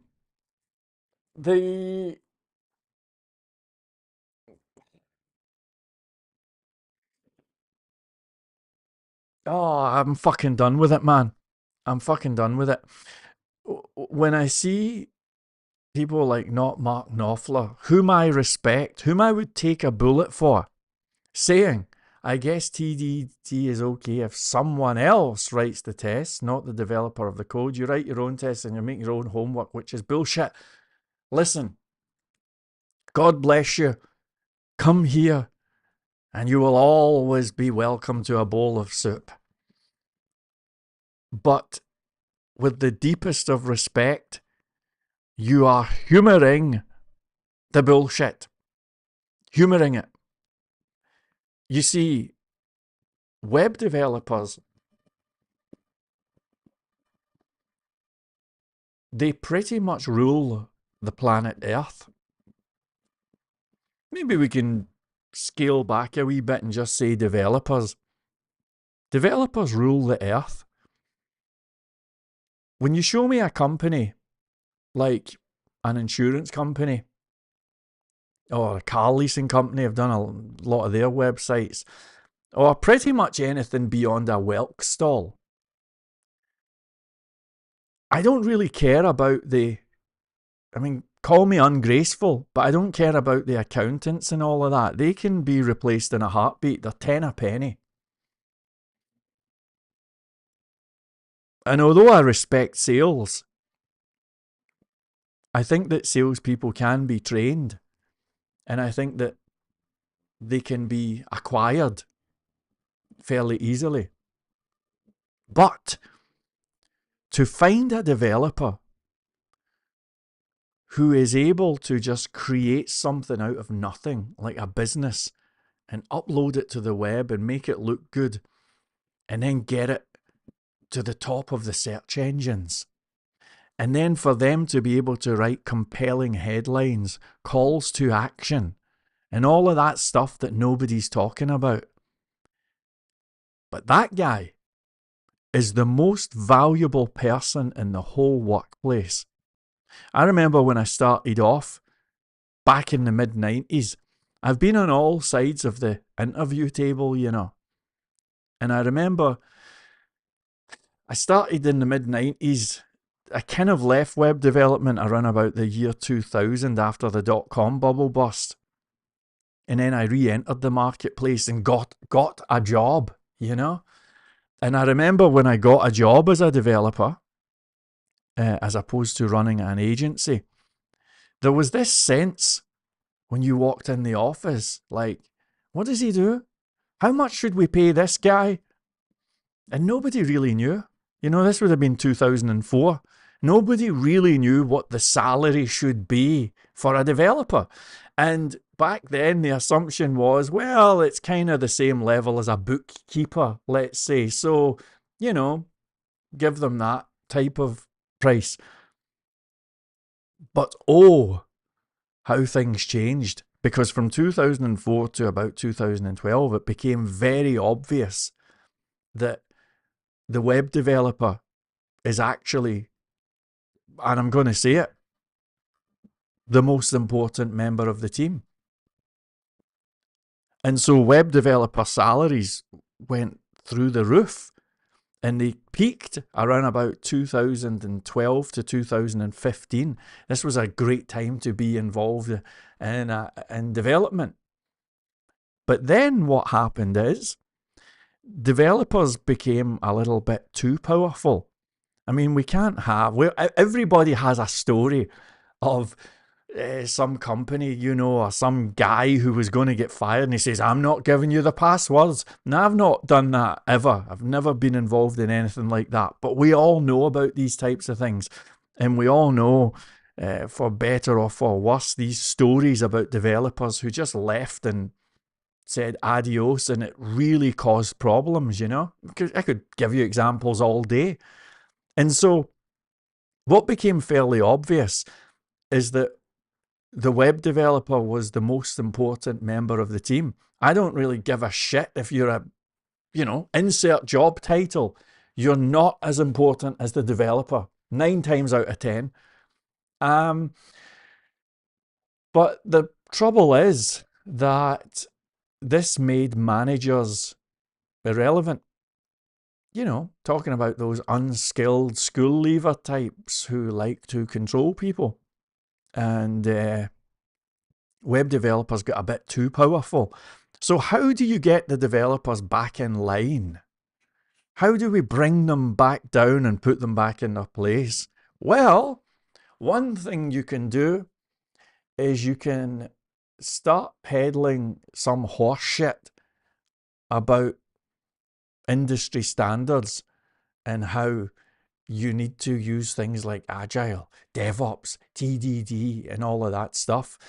And more often than not, all of these things depend on other people being there, usually managers. And so what happened, and I can prove this, is that salaries have, for PHP developers especially, have dropped like a stone over recent years because middle managers have now taken over. But the good news is that it's all going to fall apart like a house of cards. Hang on, I'm going to let Coco out and then I'll tell you the future.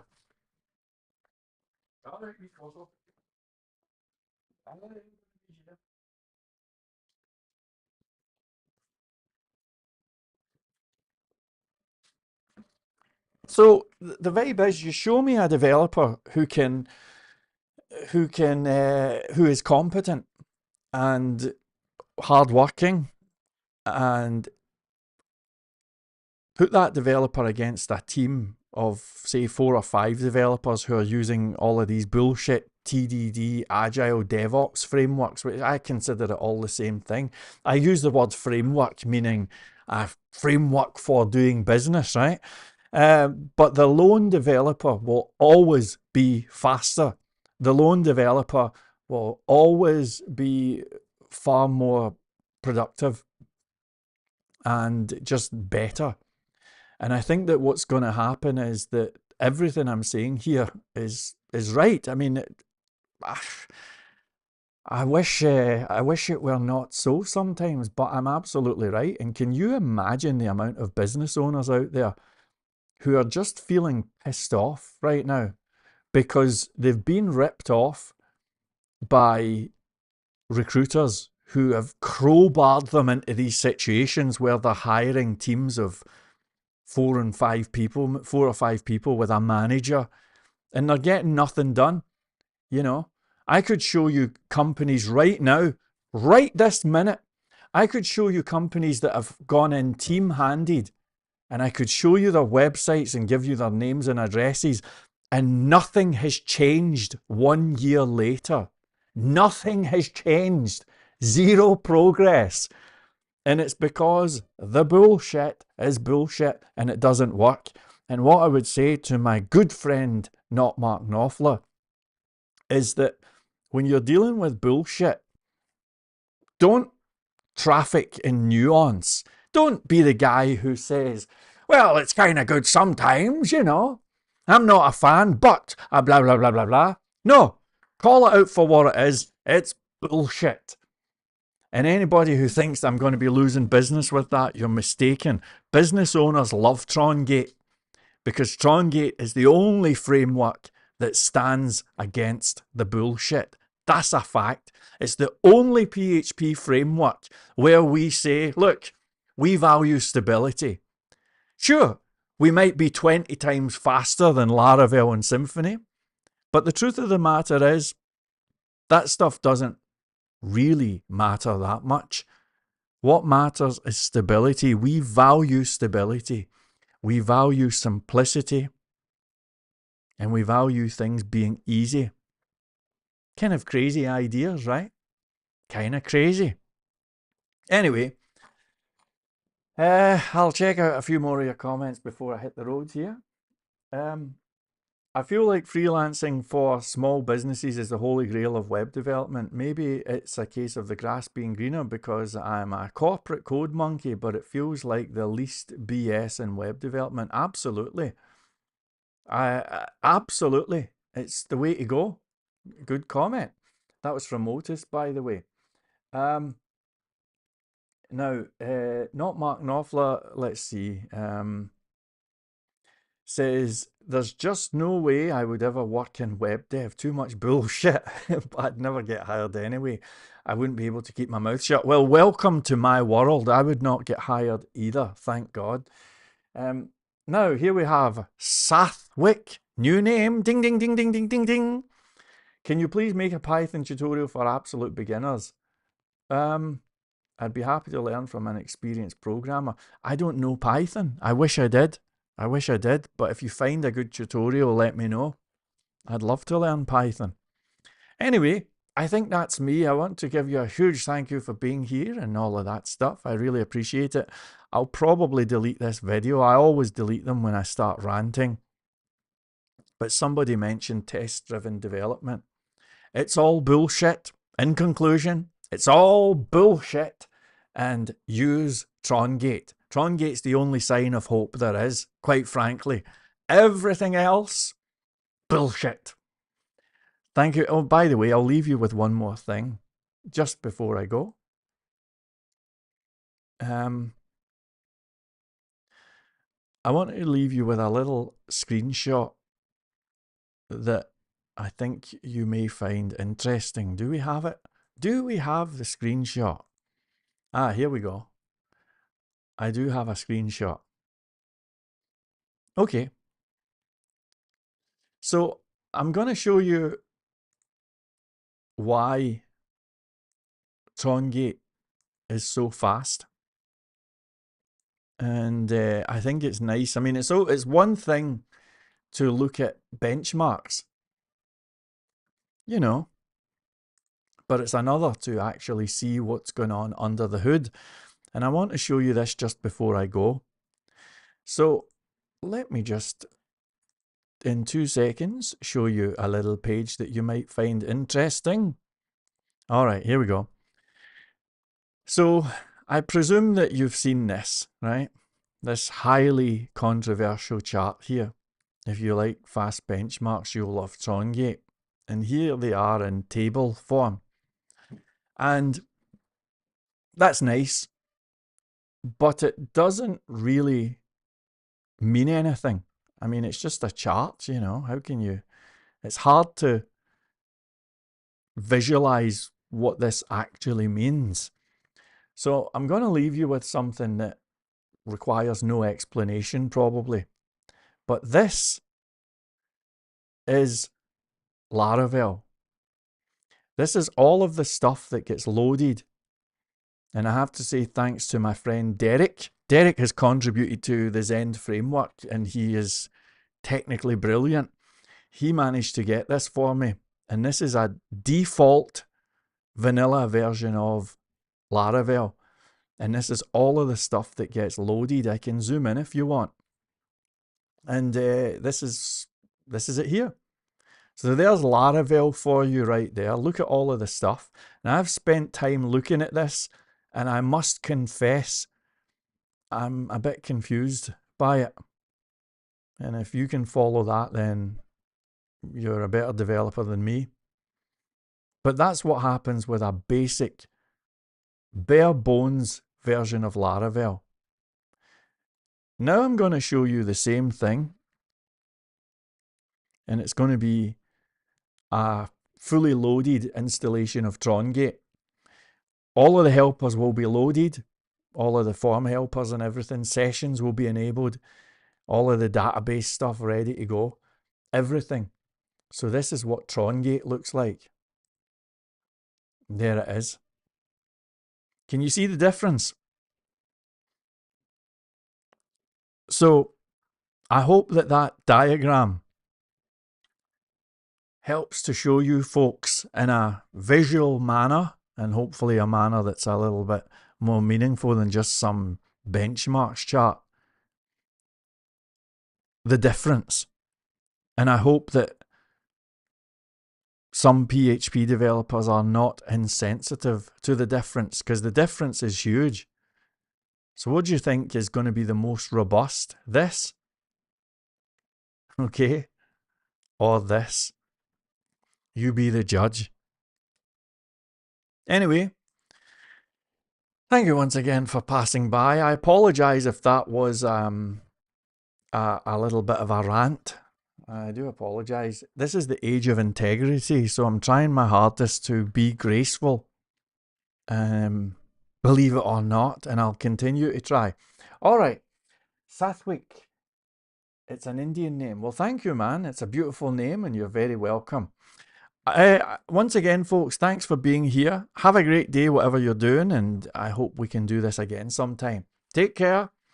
I'm off. Bye.